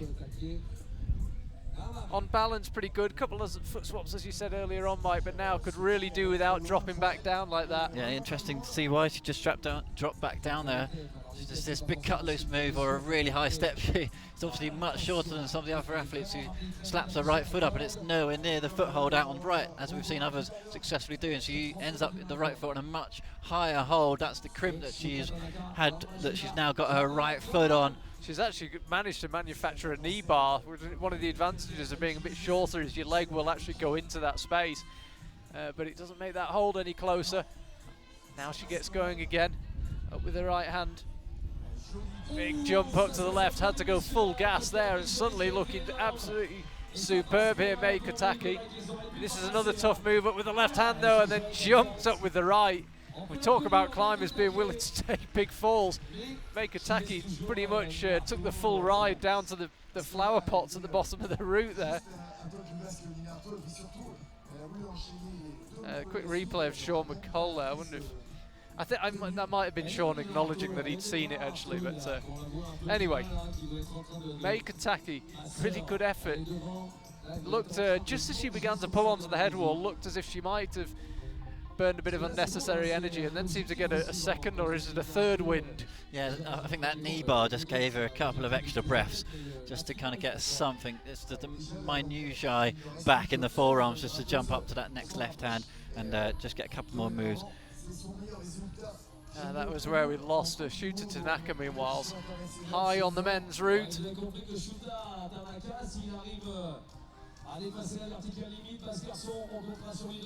There he is, on the rest that we first saw Will Boser using, and has since been used by quite a few of the climbers.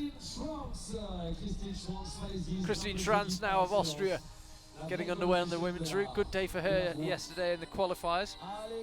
Climbed 16th out of 26 in the semi-final.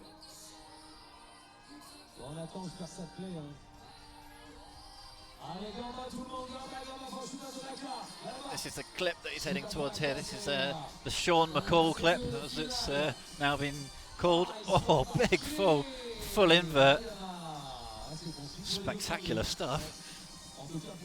So Shooter Tanaka was the 8th to last climber, so we've got 7 climbers still to go, which means that the person leading the standings, which is Sean Bailey, tied actually with Hiroto Shimizu, they are going to be into the final.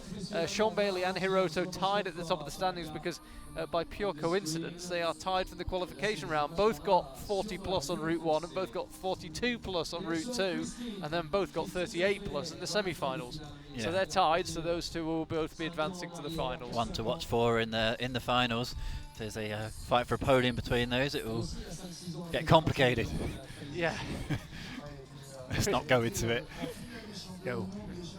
Christine Schranz will be followed out by Vita Luke, and then it'll be Mullen Thompson Smith after her, and then only after Molly Thompson Smith will we be able to start confirming female semi-finalists. Now Manchois of France out next on the men's side.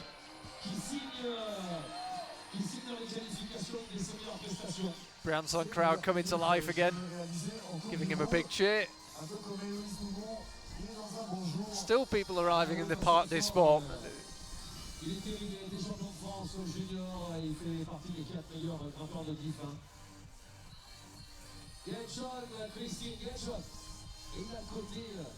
Yeah, now Manchois, then just half a dozen climbers to come.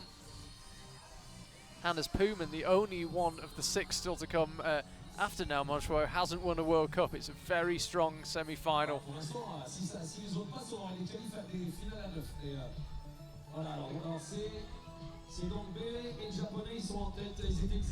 Christine Schranz just using that high left heel that we've seen a number of climbers use, some opting to use it, some opting just to go right toe down. It's that interesting left heel option there. Different betas being used. The climbers did observe these routes about 20 minutes before the competition started.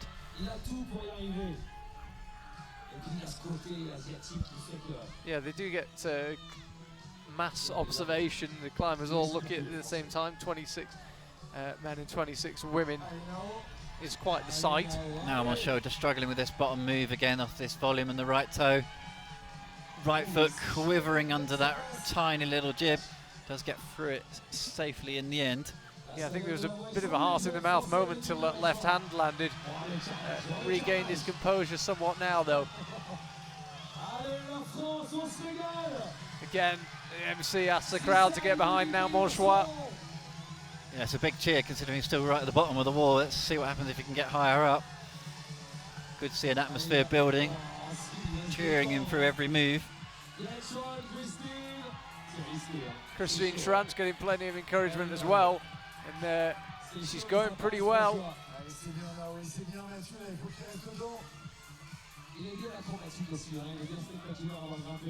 Chooses to drop back down and take a rest, having already got the clip done. We've seen various methods of tackling that clip, and that's, I think, a first where someone's clipped it and dropped back down, and now Monchois, who I have to say never looked like he quite got comfortable on the route.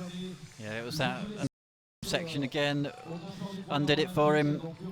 His goose was cooked really from the third quick draw onwards. Got another 2 in, but apart from that, yeah, disappointment for him, disappointment for the crowd.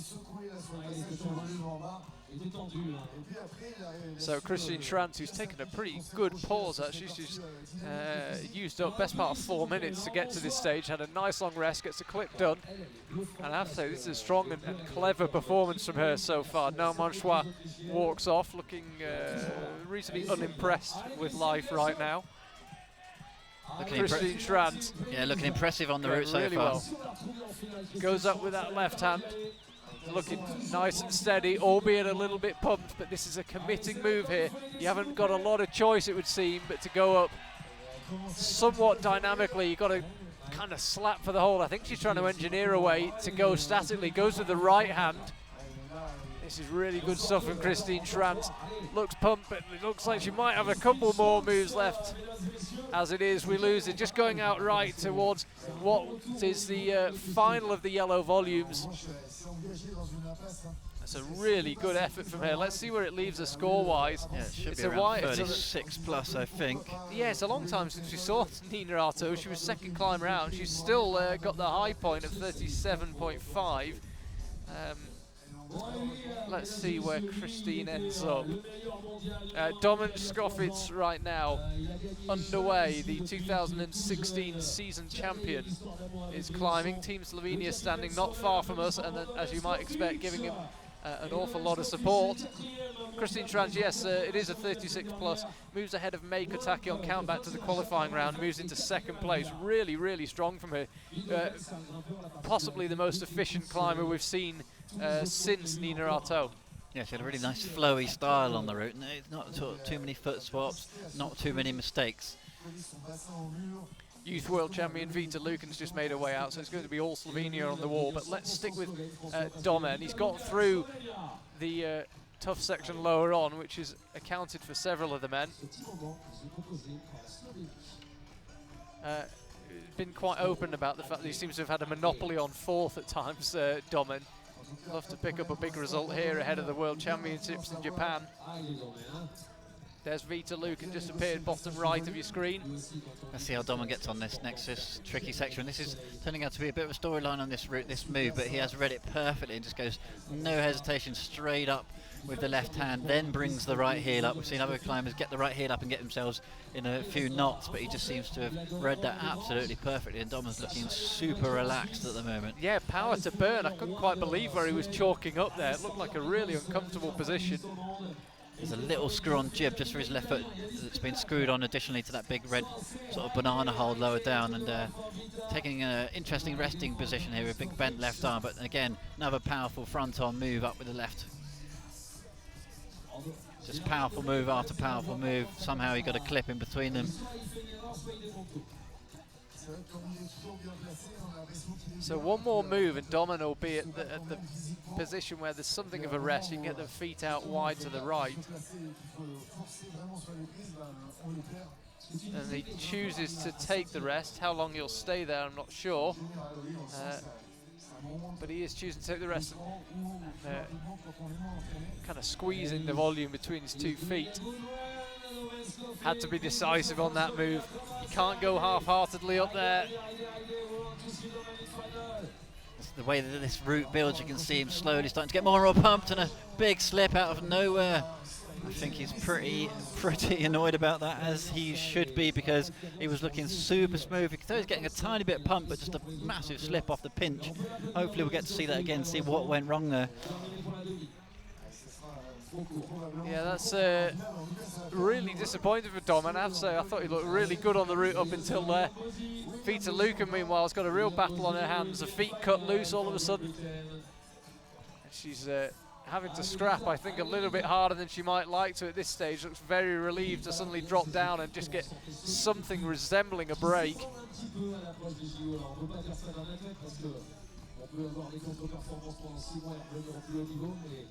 Et cette année, on sent qu'ils sont tous fleurs de beau, hein, les grimpeurs. Est-ce qu'on peut avoir la buvette, s'il vous plaît? On peut applaudir Domaine Scofield, s'il vous plaît. Vita got now for the upper section of the route, burned quite a lot of energy. I was only keeping an eye on her, really focusing on Domen, but I think a couple of mini mistakes a bit lower down might be costing her, or certainly cost her some energy. Yeah, used a slightly different method to get into that volume with the sort of right hand wrap right on the bottom of that volume rather than going into it as a backhand, and does go for sort of all sorts of leg scum options under there to try and get something back. Yeah, she's kind of hugging it with the outside of her knee, the back of her knee. Not a good day to be wearing shorts under there, I don't think. No, you need full bike leathers. Romain Desgrange, by the way, just got underway. Let's stick with Vita Lucan, though. He's gone up with the right, and yeah, I think quite sensibly will clip from there.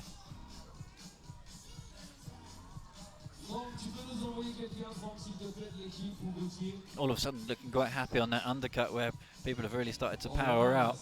Yeah, she could do is get a bit of energy left. Time won't be an issue, 2:35. She's been relatively quick up to this stage. Does that do that nice little left shoulder press with the left foot off as well. All of a sudden now just got to power through this top section. Oh, slight hesitation. Vita Lucan crimping the life out of that right hand. Does well to get her hips nice and close in, but just can't figure out what to do with the left hand, the left foot. Goes up with the left hand, goes out with the right, and suddenly Vita Lucan looking really strong here. Needs to get the awkward clip done. There's only one more, and then it'll be the top quick draw. So Vita trying to manufacture a rest, jammed in between those two volumes. Now up with the left hand, you can see where the top is, beckoning beneath that Briançon sign. And finally we lose her. That's a fantastic fight. Felt like a long time she was struggling. Yeah, really good battle. Semi-finals really livening up now. That crimp that she's got there with the left hand, that's the 37.5 plus, where we saw Nina Artaud earlier. Route sets didn't initially mark it. Route has been rejudged, and Romain Desgrange now with this interesting sequence. So this is where we've seen multiple climbers getting their right foot up first, and you can see the heel hook just causing a really awkward body position. Most of the guys we've seen had to drop down and now fire up the left hand, which he does. I would love to see Romain Desgrange unleashed on those crimps on the head wall, but he's got to get there first. Yeah, early mistake on the route. Just cost him a few ounces of energy, no doubt. 4 minutes to go for Romain, so he's gone pretty quickly through that lower section. Now looks much more in his comfort zone, but as you say, burned some unnecessary energy, and it would seem that on both the routes here, the key is to get through it efficiently because they just keep on coming and there are no proper rests. Is Romain going to take a bit of a rest here? He is. Very brief rest. Molly Thompson-Smith's out on the women's route. Let's stick with Romain for now. Full commitment move coming up here. Chooses to get himself, chooses to get the feet pretty high actually, then drops them back down and the foot slipped. He was trying to get his feet high and it doesn't seem to be the way to do that move. You're too compressed. It's one of those moments in a route climb when you're desperately pumped. Sometimes the best thing to do is just hop your feet really high and just tuck right in and try and get the next hold, rather than doing what you need to do is keep the foot low. But I think by that point that sort of slight mistake, wrestling with that big side pull volume lower down, must have hurt his arms a little bit. Let's just have another look. This is when he's trying to get up to pinch. He's got his feet really high, then he ends up dropping them back down and sort of ends up going all around the houses with the feet before ending up back where he had them in the first place. Bit of a shame there for Romain. There was great local support for him, and yeah, another Frenchman falls by the wayside. Here's Molly Thompson-Smith, 6th last time out in Chamonix. Good result for her as she continues her comeback from what was a pretty pretty bad year for injuries. Wind really, really strong now here in Briançon. You may be able to hear it through our microphones. You might be able to see it from climbers' hair and the flags around the bottom of the wall blowing around. Molly quite dynamically through that section there, just opting to do a little bit of a jump to that flat sloper on top of the volume there. Obviously confidence is high. 2 British climbers through to the finals in Chamonix last week. The local MC is just reminding everybody here. Can we have the official result on the screen? Sasha Lehman will be climbing next on the men's route, by the way. Molly Thompson Smith will be followed out by Ashima Shirashi.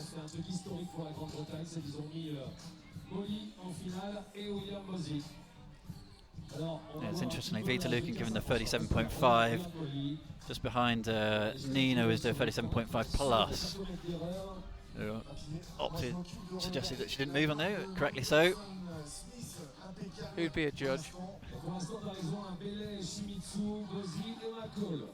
As it stands right now, by the way, we don't have any confirmed finalists for the women's side. We're beginning to start to confirm them over on the men's side. Top 4 will go 3, so Sean Bailey, Hiroto Shimizu, Will Bosey and Sean Mccoll all through. So Will and Sean, Mccoll that is, back into a second final together in the space of a week. Sasha Lehman, Hannes Booman, Alex Megos and Stefanogas Solfi still to go. We're with Molly Thompson Smith. Yeah, Molly looking pretty clean up to there. Didn't take much of a rest in that sort of knee scum through here. She just shakes off the left hand. Does look like she's going to want to clip off the right hand sloping crimp. Yeah, it does so. Again, choosing to come back down. Slight hesitation before going out into this hold. You can't quite see it from that angle, but there's a big shoulder up there and takes the big swing release. Got to work really hard to get her right foot up there. Just sort of ninjas it out there. Drops the left leg. There's so much, really interesting move. Yeah, push required off quite I was about to say quite a rarely used set of muscles for Molly there.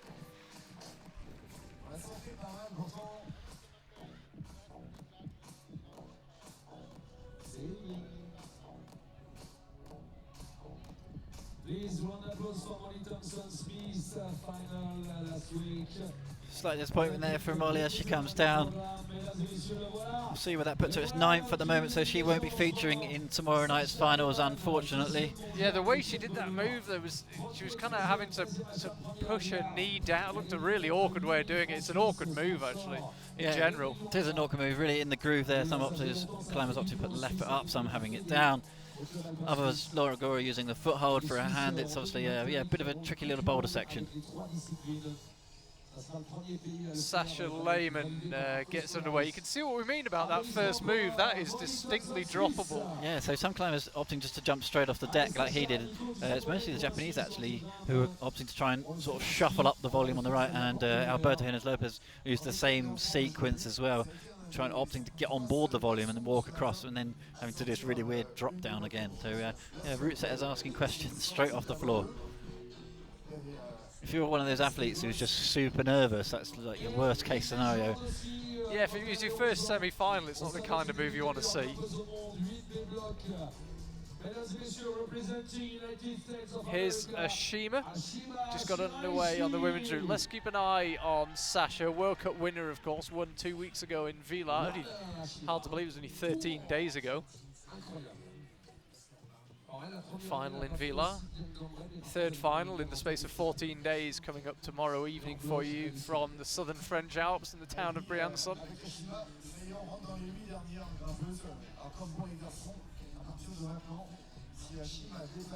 Sasha's gone pretty well through that lower section, it would seem. Interesting climber. Everybody knows he's got the raw horsepower, and it was, I think, great for him that he finally converted it into a big result in Vila. Yeah, he's one of those climbers who was knocking on the door for quite a while, and at that stage people either drop off or they develop into someone like Sasha. He's just gone quite high up here for the clip. He's just trying to figure out, he's going to have to reverse possibly the hardest move on the route. That is not what you want. Now, he had a near miss in Chamonix in 2018, Sasha, where he maybe should have won the competition, and that has really cost him. Yeah, sailed past the clip. Since that competition, Villars, he's struggled out in Chamonix as well. You did an interview with him earlier, Charlie, just asking about the pressure of being a World Cup winner and seemingly struggling. Yeah, well, he gave a really interesting answer. He said it's perhaps more pressure, but it's good pressure. It's the right kind of pressure. It's pressure where you know you can do it, and it's just a case of delivering. It's not an unknown whether you have the ability. To be honest, I think what we've seen from the last couple of competitions from Sasha is it just because you've done it once doesn't mean everything will go right every weekend. You can still make mistakes. You're still human. Although you got over the line and became a World Cup winner, you can still make mistakes just like you could before you had that big result. So it's given him a lot of confidence, but if you have a few bad results in a row, it does begin to dent that confidence. So hopefully Sasha going into Hachioji remembers Vilar and basically forgets Chamonix and Briançon. Yeah, it was a fundamental mistake around the bottom of the wall. That section, it's actually clip number 5 and 6 is causing all sorts of problems. Same problems for Ramon de Grange as well in there. So very early on in this broadcast we were saying that we potentially could see lots of tops with only a few climbers still to come. No tops so far, and really sets ourselves up for an exciting last half an hour or so. Here is Ashima shaking out, using a reasonable amount of time, already 2 minutes 20 elapsed of her permitted 6.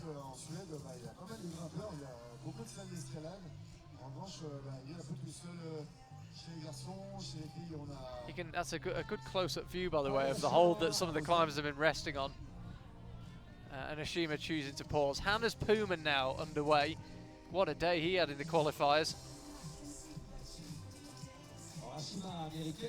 Again, a climber a bit like Sasha Lehmann, who everybody accepts has got the oomph to be consistently competing in the top end of World Cups, but hasn't always converted it into results.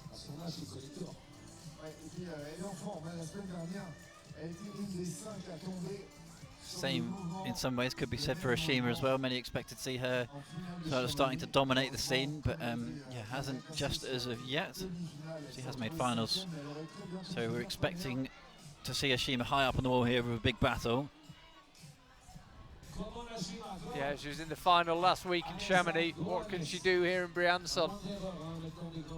She's on the undercling match, gone up with the right hand, and again chooses to clip from it. That hole looks absolutely horrible, but we've seen climbers really resting on it. Ashima barely pauses and uses every bit of flexibility she's got. She's not the tallest, but she managed to just whack the right foot straight up there, and now looking pretty good.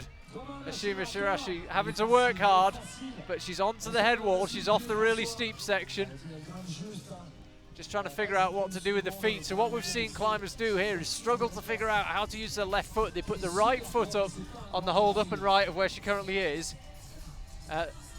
As it is, Ashima chooses to use the left foot but not the right. Now she's got both engaged. This is really strong stuff from Ashima. Looks like she might have a bit of energy left, but she's clearly tired.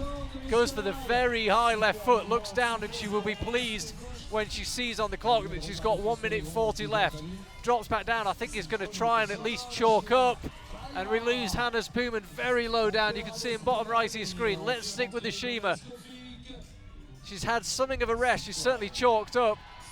Crowd really responding now as Ashima gets a high point. Could we be about to see the first top? She's got one more clip. She's about to do it. After that, the next quick draw that awaits is the last one. She's matched. I think she'll chalk up again. She will. Dabs the chalk back. You can see the top beckoning, and it's a pretty good hold. There's only a few more really tough moves to go for her. She's shaking out. Looks like she's got some energy left. She's got fresh chalk in her hands. Goes out left for the pinch. Needs to do a pretty delicate looking foot swap here and then get the right foot higher up. There it is. Shima goes up with the right hand and just misses the sweet spot on that dish, but that's a comfortable high point. and that is a spot in the finals for Ashima. Classic stuff there here in Briançon. Good to see this classic endurance climbing, pumpy, pumpy, pumpy. Have a quick look down at the clock. I've got 2 minutes, have a shake, have a rest, take some chalk and then push through the next couple of moves. And it was a really, really good battle from Ashima. Really enjoyed that one, I have to say, this final so far. And the men's competition is currently coming down to the low points on the wall. All of a sudden this weird bouldery crux section revolving around a hill, but the women's is all about getting higher and higher on the wall at the moment, and some good shows here. Yeah, we only saw Hannes Puman in the small bit of our screen. Actually just comparing notes with Sasha Lehmann, both of them very, very disappointing semi-finals. And no semi-finals yet this year for Hannes Puman. Did pretty much a full bouldering season and the full lead season so far. And his first semi-final does not end well. So Alex Megos won here on our first year on this in this new venue here in Briançon, and certainly one of the favourites, doubly so without Adam Onry and Jakob Schubert here. With Megos going through this next section, a couple of moves time he'll be into this sort of odd boulder crux. Be interesting to see, get a really good close look as to the differences in techniques. Hopefully we'll be able to talk you through those sections just in a couple of moves time, which is kind of caused all sorts of issues for the climbers. So this is the first really punchy move there, up and right with the right hand to a side pull pinch, and it's this next section then. So he's got to get the clip initially with this sort of nice bicycle toe lock on the left. Yeah, Alex looked like he might have got himself in a bit of trouble there, but seems to have sorted it out. So some guys jumping out right and then flying a heel up straight away, but Megos, this is the, well I was just about to say that's the technique, but then he opts for this heel hook. Then he has to stand and recalculate as well. Now he drops back down with the left foot. So a really interesting sequence. He uses a lot of force and he goes as well on the same move. Exactly the same move, Charlie, we just said, building up to that. It's a super interesting sequence. He looked like he had it initially, put his left toe on the jib, went to fire up, recalculated it as a too much of a high risk move, put his heel up to make himself feel more secure, then realised he got himself into a position where he couldn't climb out of it or clip, and ended up dropping back down and falling off. The winner from the 2018 Briançon World Cup is out in the semi-finals here. High drama, Alex Megos acknowledges the crowd, bitterly disappointing result from him. 21 plus, yeah, I mean, we didn't initially spot that as a move that was going to stop a lot of climbers, and just one by one it's just picked off a few of the climbers, but it didn't initially jump out as one of the cruxes. But Alex, I have to say, he didn't look particularly comfortable a couple of moves before that. And yeah, big surprise here. Alex Megos out. The last climber out will be Stefano Gisolfi. And that means, by the way, that Domin Skoffitz, who was pretty fed up with his result, is safely through into the final. And it also means that Marcello Bombardi is safely through into the final, neither of whom looked very happy when they came down from the semi-final route. Someone who doesn't look to see Megos walk towards his coaching team over there, and an earful would be a polite way of putting it, I think. Yeah. Let's stick with Julia Chanaudy now. Fantastic bouldering season for her. Disappointing first home World Cup of the season in Chamonix last week. Slightly indecisive, needs to decide which way to go here. Stefano Gisolfi's just got underway on the men's route. He is the final climber out. We'll stick with Julia Chanaudy. Yeah, she's opted to go right hand down low. We've not seen that pretty much from the first couple of climbers. She's not happy with this grey volume underneath. She got herself into position that she's going to struggle to get out of, somehow saves it. Left arm and right arm both looking pumped now gets it into the shoulder, commits to it eventually and falls off. Another one of the big names out is Julia Chanaudy. She's had 2 really poor World Cups in her home country. After an amazing bouldering season, she must have come to the lead season thinking, I'm going to get that big result that's been waiting. I'm going to get that first World Cup win in what has been traditionally her favoured discipline, and it has not gone well for her here in the Southern Alps. And again, she will be on the plane from Charles de Gaulle to Tokyo Narita in a few weeks' time with 2 bad results. From that angle, you can see the little green screw on the underside of that grey triangle. Just committed to going out right, at which point she got overly stretched, tried to reverse it, as we saw with Megos, just tried to reverse the sequence, and unfortunately it had nothing left by that point. was so stretched on the right arm. The right arm was completely straight. In that position, it's so hard to do anything. Stefano Ghisolfi, final man out, then approaches this next section. I'm getting nervous, Charlie. I've seen so many climbers make mistakes in what seemed like an obvious sequence down low. Yeah, and as I say, it didn't jump out early on as being a tough move. And Stefano falls as well. He had the correct sequence and his left foot went. I can barely believe what I'm seeing here. Stefano Ghisolfi has also dropped it.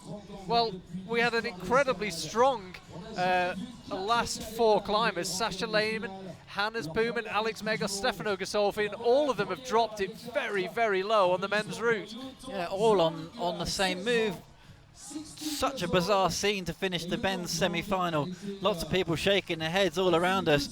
The absolute heavy hitters in the men's competition all just falling out of nowhere seemingly. Such an odd sequence. I don't think it's anything to do with the conditions or anything like that.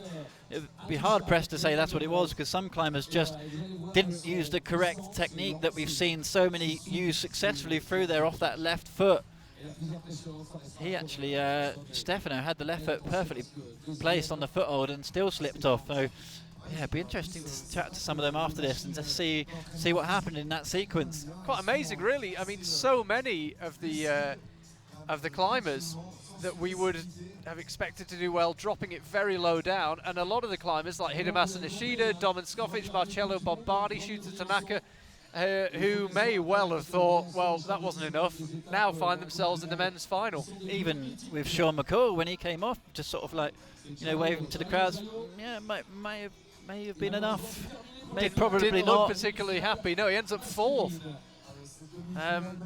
Amazing men's semi-final, a giant-killing semi-final, it has to be said. So we can now give our full attention to Yutong Jiang of China. Podium again for her last week in Chamonix. They've invested a lot of money in their climbing team, China. They've shipped in quite a few coaches from various different countries, and obviously you need the talent to go with that, and it would seem that in particular with Yutong Jiang and Yufei Pan, they've now got that talent. And both of those two, you would imagine, looking pretty handy for a slot in the Olympics. Natsumi Hirano, Mia Krampel, Yanya Gambret, Natsuki Tani and Cheon Seo of South Korea, the climbers still to go.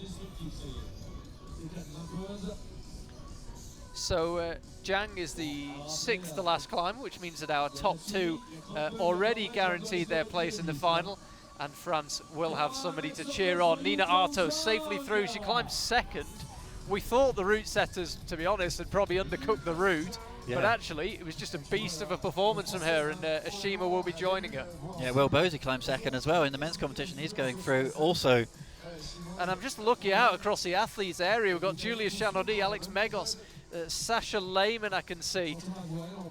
It's just a scene of utter devastation, just disappointed face next to disappointed face. Yeah, the athletes area here as they come off the wall, it's this slightly awkward area where everybody has to go straight into and face all of their peers.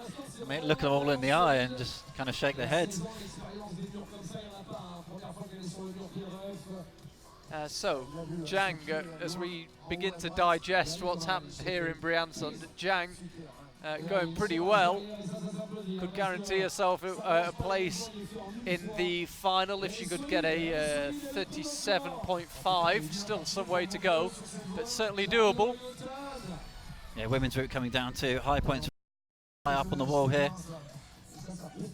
Jiang looking pretty solid up to this point, it has to be said. This is the interesting foot beta. She has it really nicely there. Right foot super solid. We saw Ashima not using that right foot until she got through to this next move.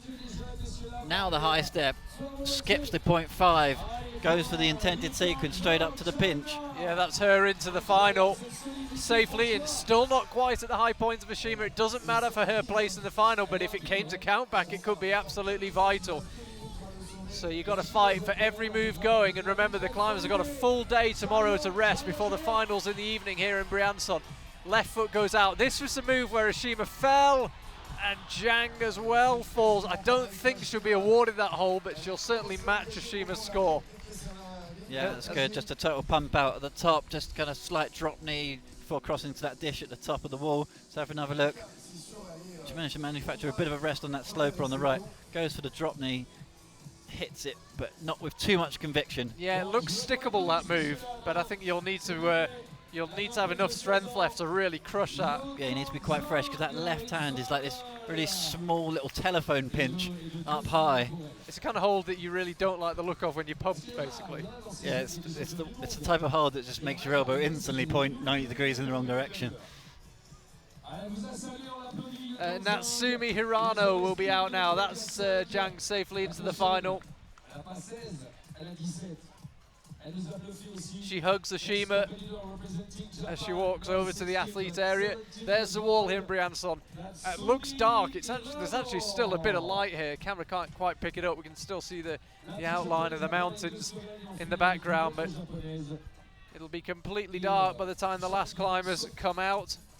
And that's Natsumi Hirano now, the penultimate Japanese climber, 17 years old. Really interesting youth, clearly counting on the women's side. The final 6 climbers, 5 of the final 6 climbers, all born in this millennium. Yanya Gambret being the senior of the group.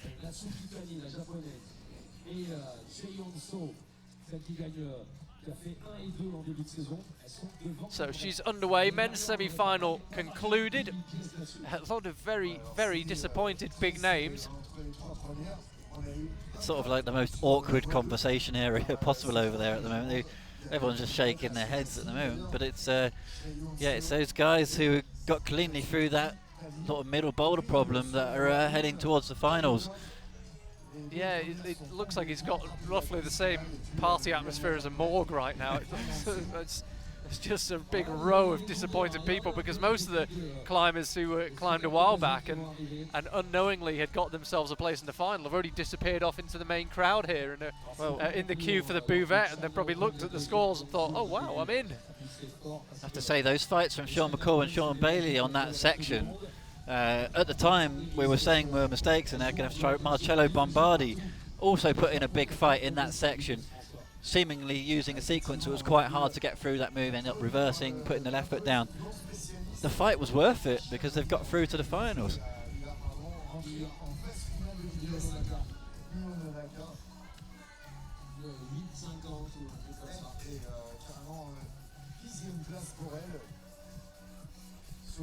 Natsumi Hirano choosing to go up and then come back down.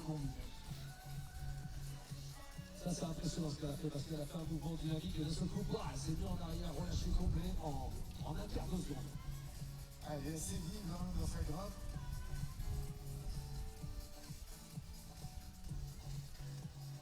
Slightly awkward looking foot swap for her. Allez, est-ce qu'elle engage? Ouais, elle engage le mouvement vers la droite. Bags of endurance, as you can see though. Doesn't actually look too tired, despite perhaps not being as efficient as she might have liked. Yeah, had to fight quite hard just to stop on that edge there. She was using this in where her left foot is at the moment, just a side step on the side of this volume. There's a tiny little overlap available. Didn't look like it was giving her much though. She really had to pounce into that little left hand just to stop. She was actually in the final only 3 World Cups ago. Well, 3 World Cups that she entered, I should add, in Kranj last September in Slovenia.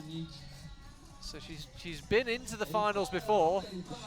She knows what's required to get there.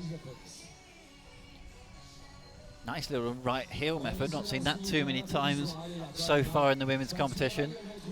Yeah, she's a serious contender, make no doubt about that. Natsumi Hirano won the double, by the way, in lead and boulder, female youth A in the Asian Youth Championship. At no mean feat when you think of the caliber of people competing in that competition.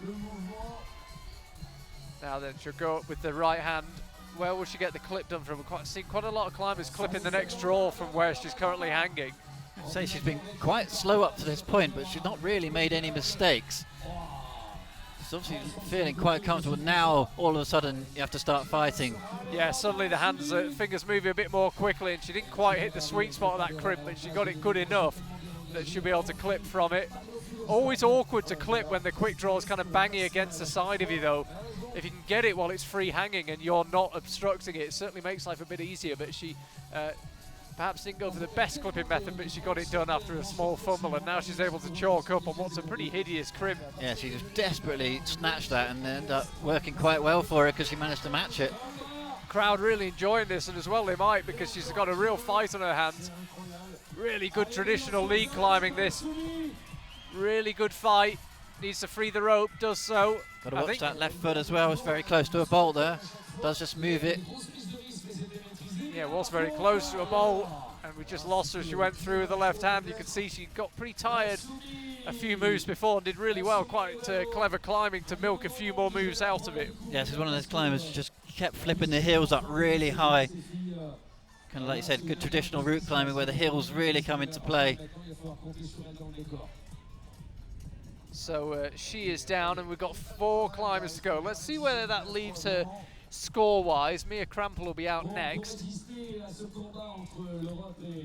Over on the men's side, while we await the arrival of Mia Krampel, your finalists for tomorrow night will be Sean Bailey, Hiroto Shimizu, Will Bosi, Sean Mccoll, Shuta Tanaka, Domin Scoffitz, Marcello Bombardi, and Hida Masa Nishida.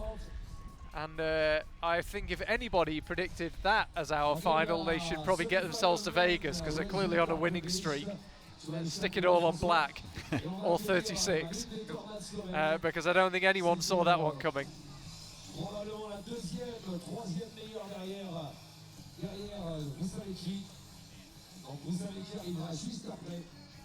At the scene here in Briançon, as I say, almost completely dark, strong wind, quite cold conditions. Hard to believe it was, what, 35 degrees earlier on today, and fierce sun. It gets cold at night here. We're at about 1,200 meters above sea level, so no matter how hot it is during the day, it always gets cold at night. We're expecting pretty similar conditions here tomorrow evening for the final.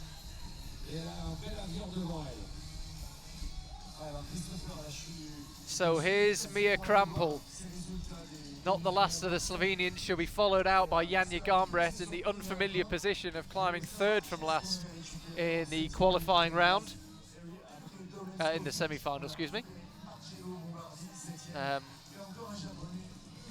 She was actually beaten outright in the qualifiers, Janja. It's not a ranking thing or anything. She was beaten all by 1 move on 1 qualification route.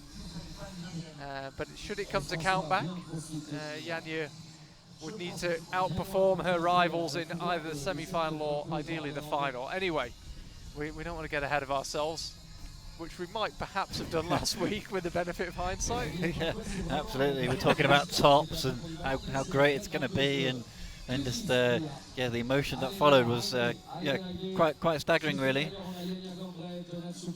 People talking about Janja under pressure when she has 1 result that isn't a win. It's crazy. Yeah, it probably does all of us good to remember she's human, that's for sure. Yeah, in some ways it's a bit of a weight off her shoulders. She has an average result or a bad result on her, you know, looking at her record, and just maybe that just means she can just relax a little bit and just focus on going back to her usual self. Mia Krampel, meanwhile, who was also provided as one of the moments of the season when she more or less got 3rd place in the Munich final back in May on 1 leg. It would be great to see her in a lead final. What a fight that was in Munich.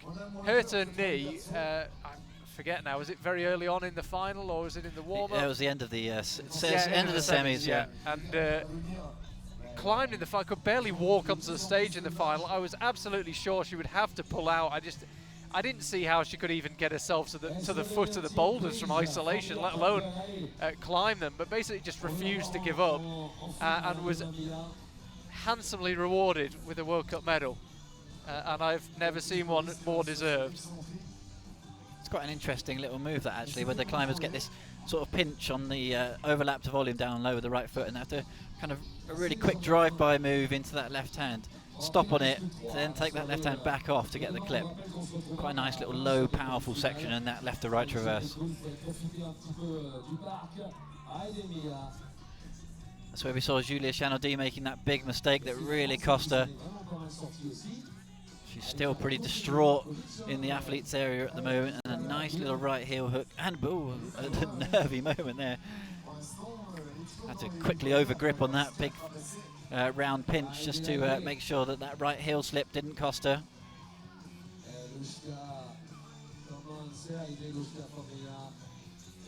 Yeah, Mia Krampel, a serious contender in 2 disciplines now. As I say, great result for her in Munich. But Chamonix last week actually broke a final streak of 3 in a row from last year. Made the finals in Wujiang and Xiamen in our season closer last year, and then followed it up with a 5th in Villars. And as I say, Chamonix broke the streak, so looking to get back in the finals. If she could do it, it would be her 4th final in 5 World Cups. Hasn't really had too many issues so far. Kept up a nice pace. This little pop move out on the left, we've seen certain climbers jump to it. She's just struggling with a quick draw quite a lot there. It's going to be not helping her right arm at all. Looks like she's just going to go down and shake out. Looking so composed up here, Mia Krampel. But it's this move up to the big side pull on the left-hand side.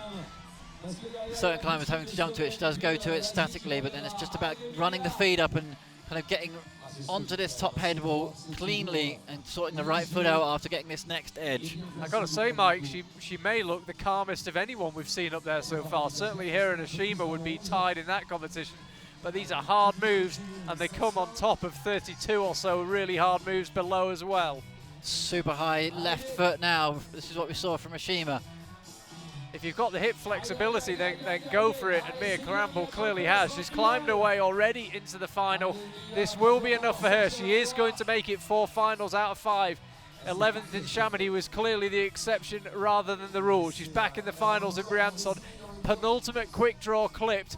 Could do with swapping her feet, but chooses to go for the pinch first.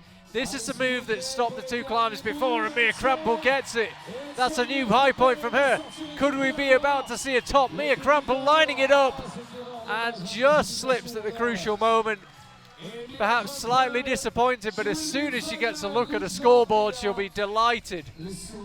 Interesting to see what happened there. She seemed to be absolutely fine, lining it up for a good final hold.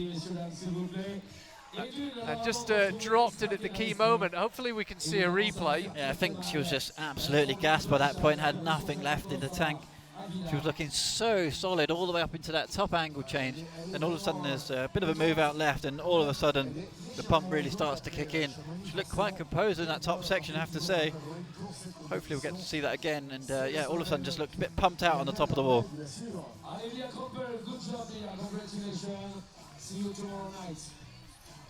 So I believe we have got a replay. Here we go. So, Mike, have a look if you can spot this. Goes cleanly out left to the left hand, goes for a really high right foot to bring in that left, at which point, yeah, I think it was just a total pump out. Arguably, maybe she could have used the right foot where the left foot was for that and just jumped for that top move, but I think she was just totally cooked by that point, and a really good fight. Yeah, fantastic effort. As I say, when she pulled onto the head wall, for me, she looked the calmest of anyone who's got there. Got that kind of Egyptian position for the chalk up as she pulled onto the head wall and looked so solid. So Janja Garmbret had the, a disastrous result. 9th place. Can you imagine only coming 9th in a World Cup? I mean, it's most people's dream to get in the top 10. I know. Amazing to say it. This is that was Janja's worst ever result in a lead World Cup. The streak, I suppose, had to end one day of making every lead final of every World Cup you've ever entered, and it did end last week for Janja. She's never really been put in this position before leading, of having to bounce back from a bad result. How will she cope with it? If you ever wonder if Janja Garmbret gets bored of winning or has somehow lost the fire, you only needed to take a look at her last Saturday afternoon in the Place du Mont Blanc de Chamonix to know exactly what it means to her. She does not take well to not making the final, I think it'd be fair to say. Would be the most polite way I could describe her. If looks could kill, she'd have massacred everyone in the square that afternoon. she was not happy, and she's got a chance to make amends here in Briançon, another venue where she's won. It's got some really unexpected competition though here, though, mainly from Chaeyoung, but also Natsuki Tani, who Mike and I mentioned in our Welcome to the Weekend chat, which you can see on the IFSC Facebook page, went really well and out-qualified Janja. Yeah, she did actually have to try a little bit on that sequence there. It's just it's a really nice little traverse section, 4 or 5 moves, just asking a few questions lower down on the route of the athletes.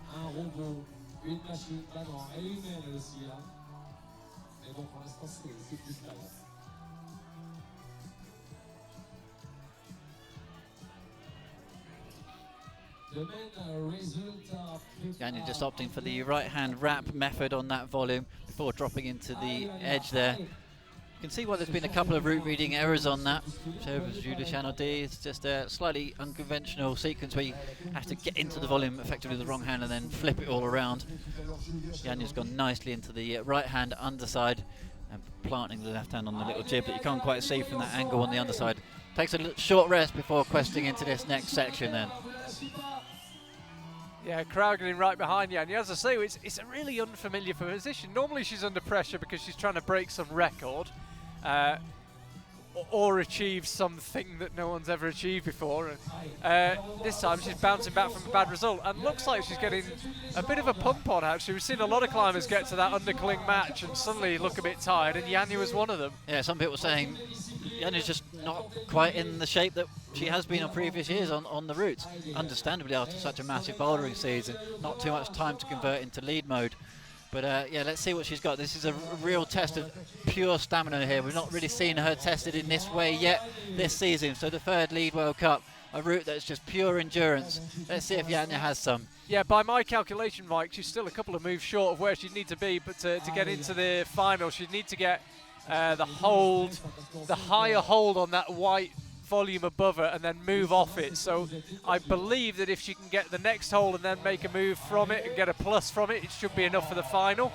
Yeah, that will be enough for the final, I'm pretty sure of it. So Janja makes amends for 9th place in Chamonix last week. Still, let's keep all things in perspective, in her entire career has never finished outside the top 10 in any World Cup in either lead or boulder, but still it was a bad result and she'll have a chance to put it right in Briançon. Quickly shakes out, you can tell she is definitely pumped.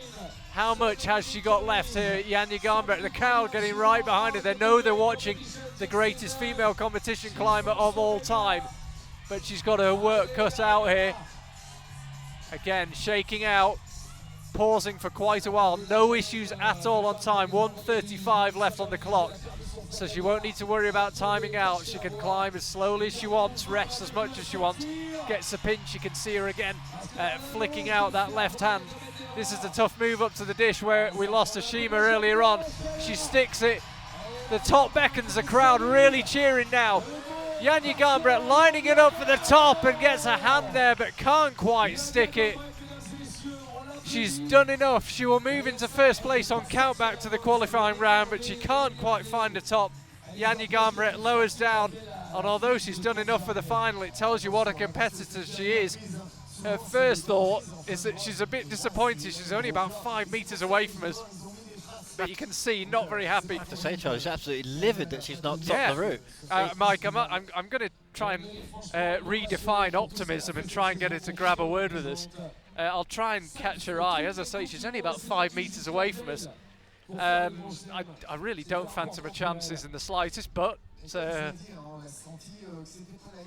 hey, you don't know. What was it Michael Jordan said? You miss all the shots you don't go for, so I'll try my best. Throw your pen at her. I don't know why I even said that. It was a really good battle though. There's a lot of question marks going into this competition. What sort of condition will Janja be in? And yeah, that kind of does answer it. She's really there, but she feels like she could potentially have a bit more.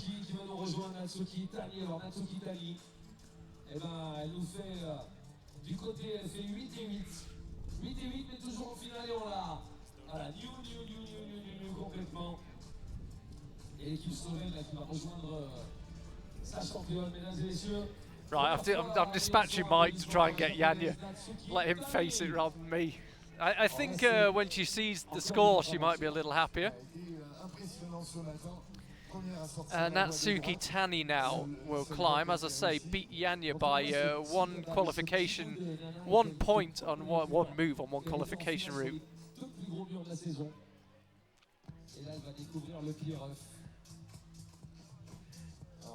À Chamonix, ça a été compliqué pour elle en finale. En revanche, à Villars-sur-Olon, elle était bien, même si elle finit 8e, c'était tellement serré. Mike, you just had a word with Janja. Just rugby tackled one of the world's best climbers. She had no chance. Get rugby tackled by Mike, you stay rugby tackled, that's for sure.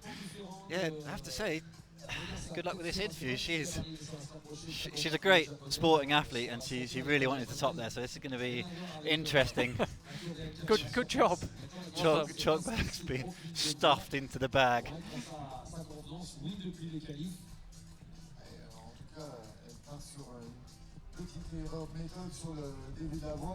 Yeah, well anyway, Janja will be safely into the final. Will she be joined by Natsuki Tani? That's the question. She was definitely one of the standout performers from the qualifying round here in the Haute-Alpes part of France. We've moved from the Haute-Savoie to the Haute-Alpes. She made both finals in so far this season, Natsuki Tani, albeit ended up 8th in both of them. Yeah, Natsuki just last week out, I think it was second last or last. And yeah, just really fluffed the bottom of the route, just seemed to be really lacking in power right at the bottom of the line, lost her left foot on a volume there. So I think a route like this may suit her a lot more. But potentially the route setters have got a slightly different style in mind for the finals tomorrow. So it's going to be interesting to see who goes through and what they can make of the finals.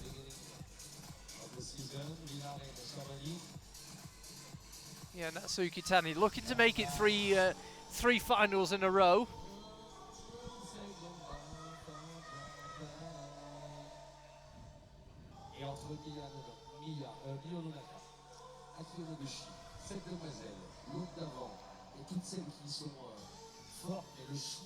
Still a lot of very disappointed climbers in the athlete area. I can looking over Julia Chanaudy, looking pretty inconsolable. The 2 home World Cups have not gone well for her.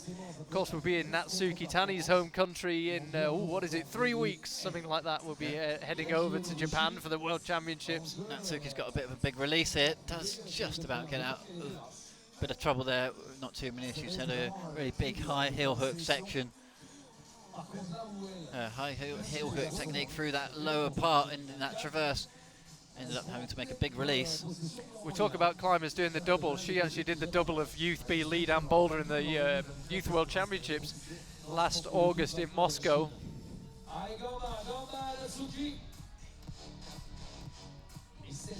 She's hit that undercut really low. Another big cut loose there from Natsuki. She's got this undercut edge right on the far left-hand side of it, and having to cross under like that, that's going to be tricky to unwind out of. It does get a nice little unwind though.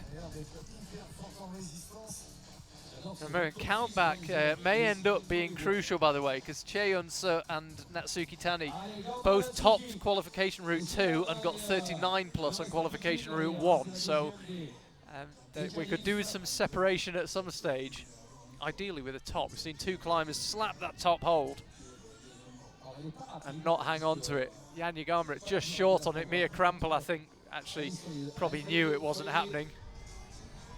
Natsuki Tani, a couple of slightly inefficient ways of doing the moves lower down, but it seems to be just about back on course. And again, I think it's that move off the white volume onto the final yellow volume that would secure her a place in the final if she can get there. It doesn't look like there's anything to stop her getting there at this stage.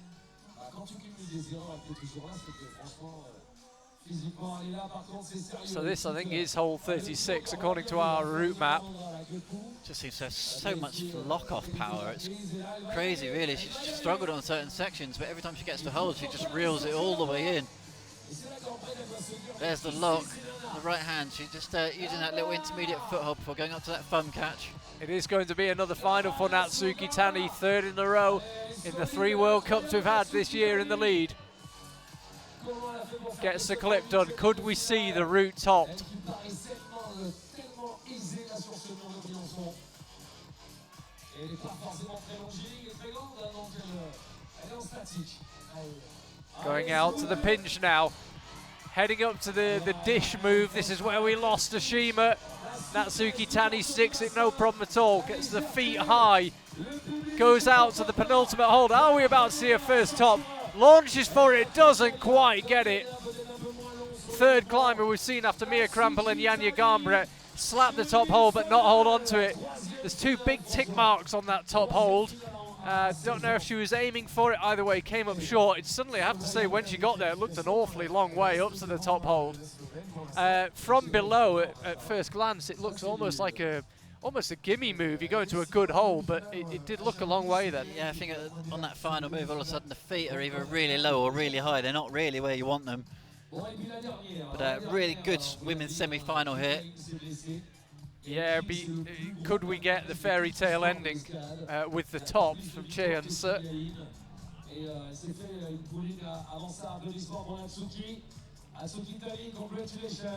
That means that the top 7, as we look at it, are into the finals. So that is Natsuki Tani, Janja Garnbret, Mia Krampel, Yutong Jang, Ashima Shiraishi, Nina Arto and Vita Lucan. Christine Schranz, who put in a very composed performance, is currently sitting in 8th place, and with the form that Cheon is in, you fear somewhat for Christine Schranz.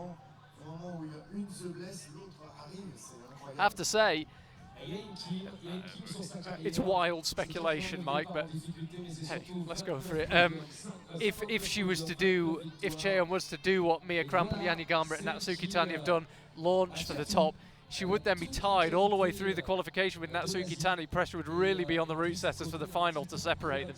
Yeah, we really don't want to be going to those storylines really going into the final. So hopefully we can see a top hit to get that separation, but also to keep this, what is now a massive crowd, happy all the way through to the very end.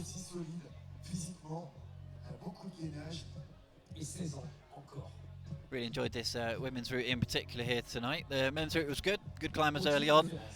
A route that if you seemingly made a few mistakes on, you were punished quite heavily for. Yeah, it feels like ages since we saw any men climbing. It feels like it was ages ago their semi-final came to an end.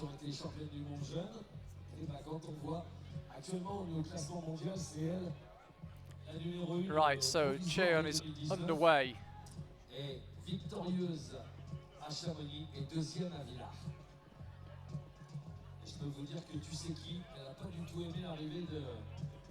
There is, yeah, the wall in Briançon. I'm pleased to see that I don't think a single person has left the venue. They're all still here to watch the conclusion of this women's semi-final, which has been a pretty long one, actually. We got going at, what was it, 7:30? 10 o'clock now. It's, yeah, all the climbers have got high on it, whereas on the men's route we had a lot of climbers falling lower down. Nobody on the women's route, every climber got well past halfway. Halfway would be 22, and the lowest fall was on 24 plus.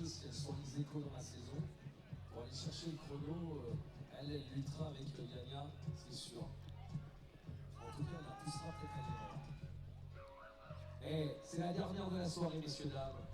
J'aimerais bien qu'on fasse un Asia. So Cheon, Allez, régalez-vous. how long's she used? 1 minute 30 so far.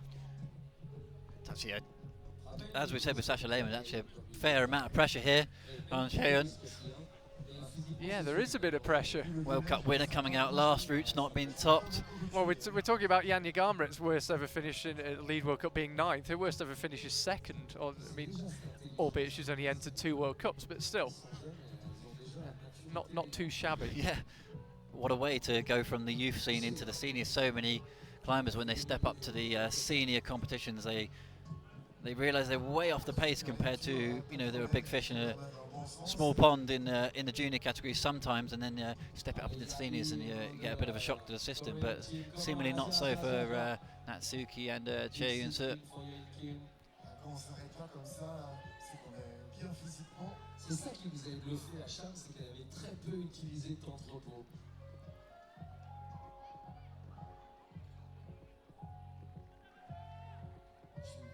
Écoute,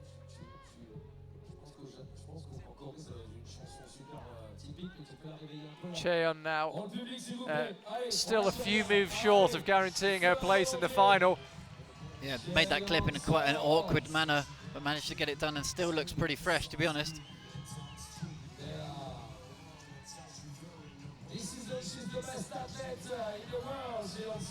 Cheon Seo, just been described by the venue MC as the best climber in the world. Janja Garnbret and one or two others might have something to say about that, but either way, she's very much in contention here in Briançon, and she'll be in the final with that move. That was a key one. Could we see a top to finish? Cheon Seo, a couple of moves away now. We've seen a few climbers get up to him, and nobody yet brought it home and topped the route. Briançon crowd making it very clear what they want to see, and it's a top. We haven't seen a top in either the men's or the women's competition. Goes out left to the pinch. Up to the dish. That's where we lost Ashima. Carries on through. Now getting herself set up. Cheon Seo, she's been the sensation of the 2019 lead season. Could she carry that on with a top in Briançon? Yes, she can. She will go into the final in first place. She's the only climber to top the semi-final route, and everybody else has got work to do to catch this 15-year-old. We thought we had a sensation in Janja Garnbret. Suddenly we've got another one in Cheon Seo.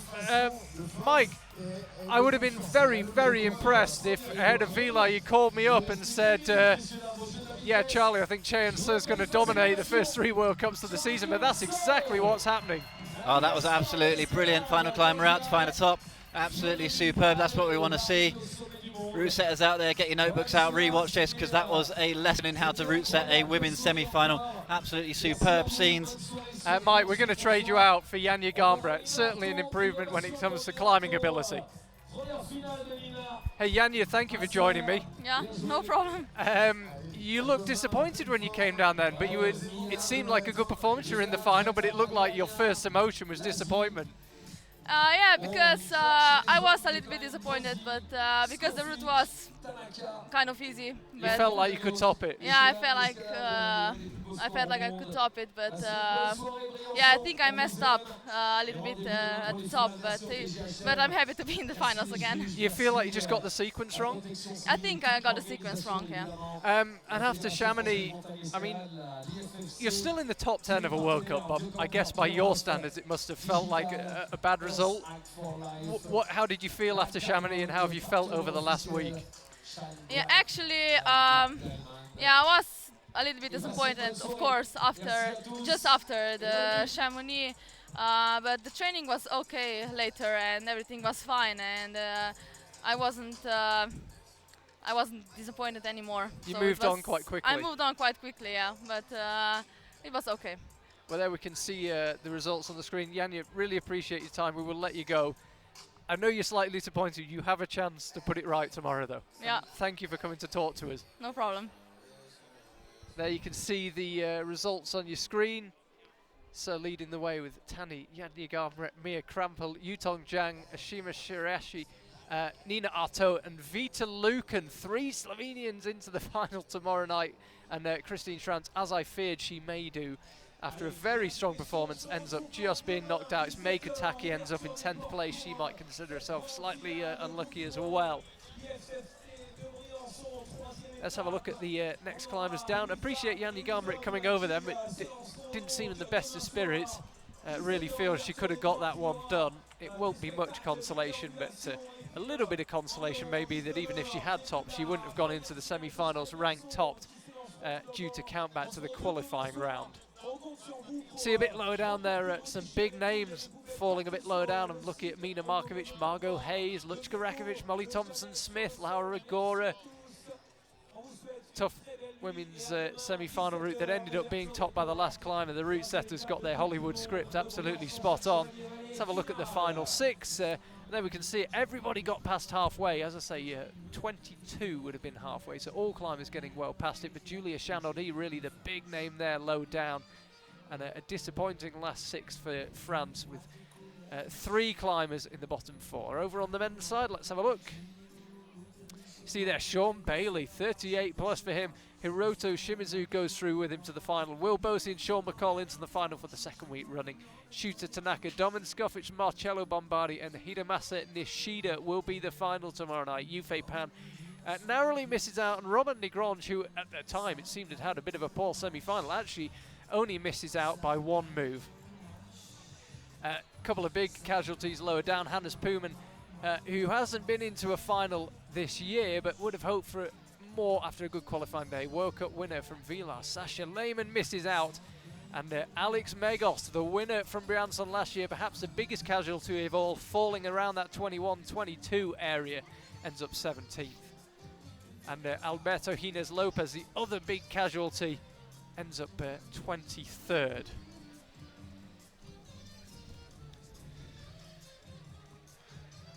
Mike, I don't really know where to start with that semi-final. Just storylines everywhere. Extraordinary stuff, particularly on the men's side. Lost a lot of high-profile climbers. Yeah, early on in the competition, we were like, oh wow, high points already, like really high up in the head wall. Then all of a sudden, people started dropping lower and lower and lower. We thought it may be something to do with the volume. That got clean, wasn't anything to do with that. Then all of a sudden, this new boulder problem developed, a huge storyline right in the middle of the route, and we lost some of the biggest casualties of all of the field right in the middle. Yeah, I mean, I don't know where to start with this lead season. It is not going according to the script at all, and I have to say it's very entertaining for it. It continues tomorrow night, final number 3 of the season, live, 7:30 here in Briançon. We will see you tomorrow.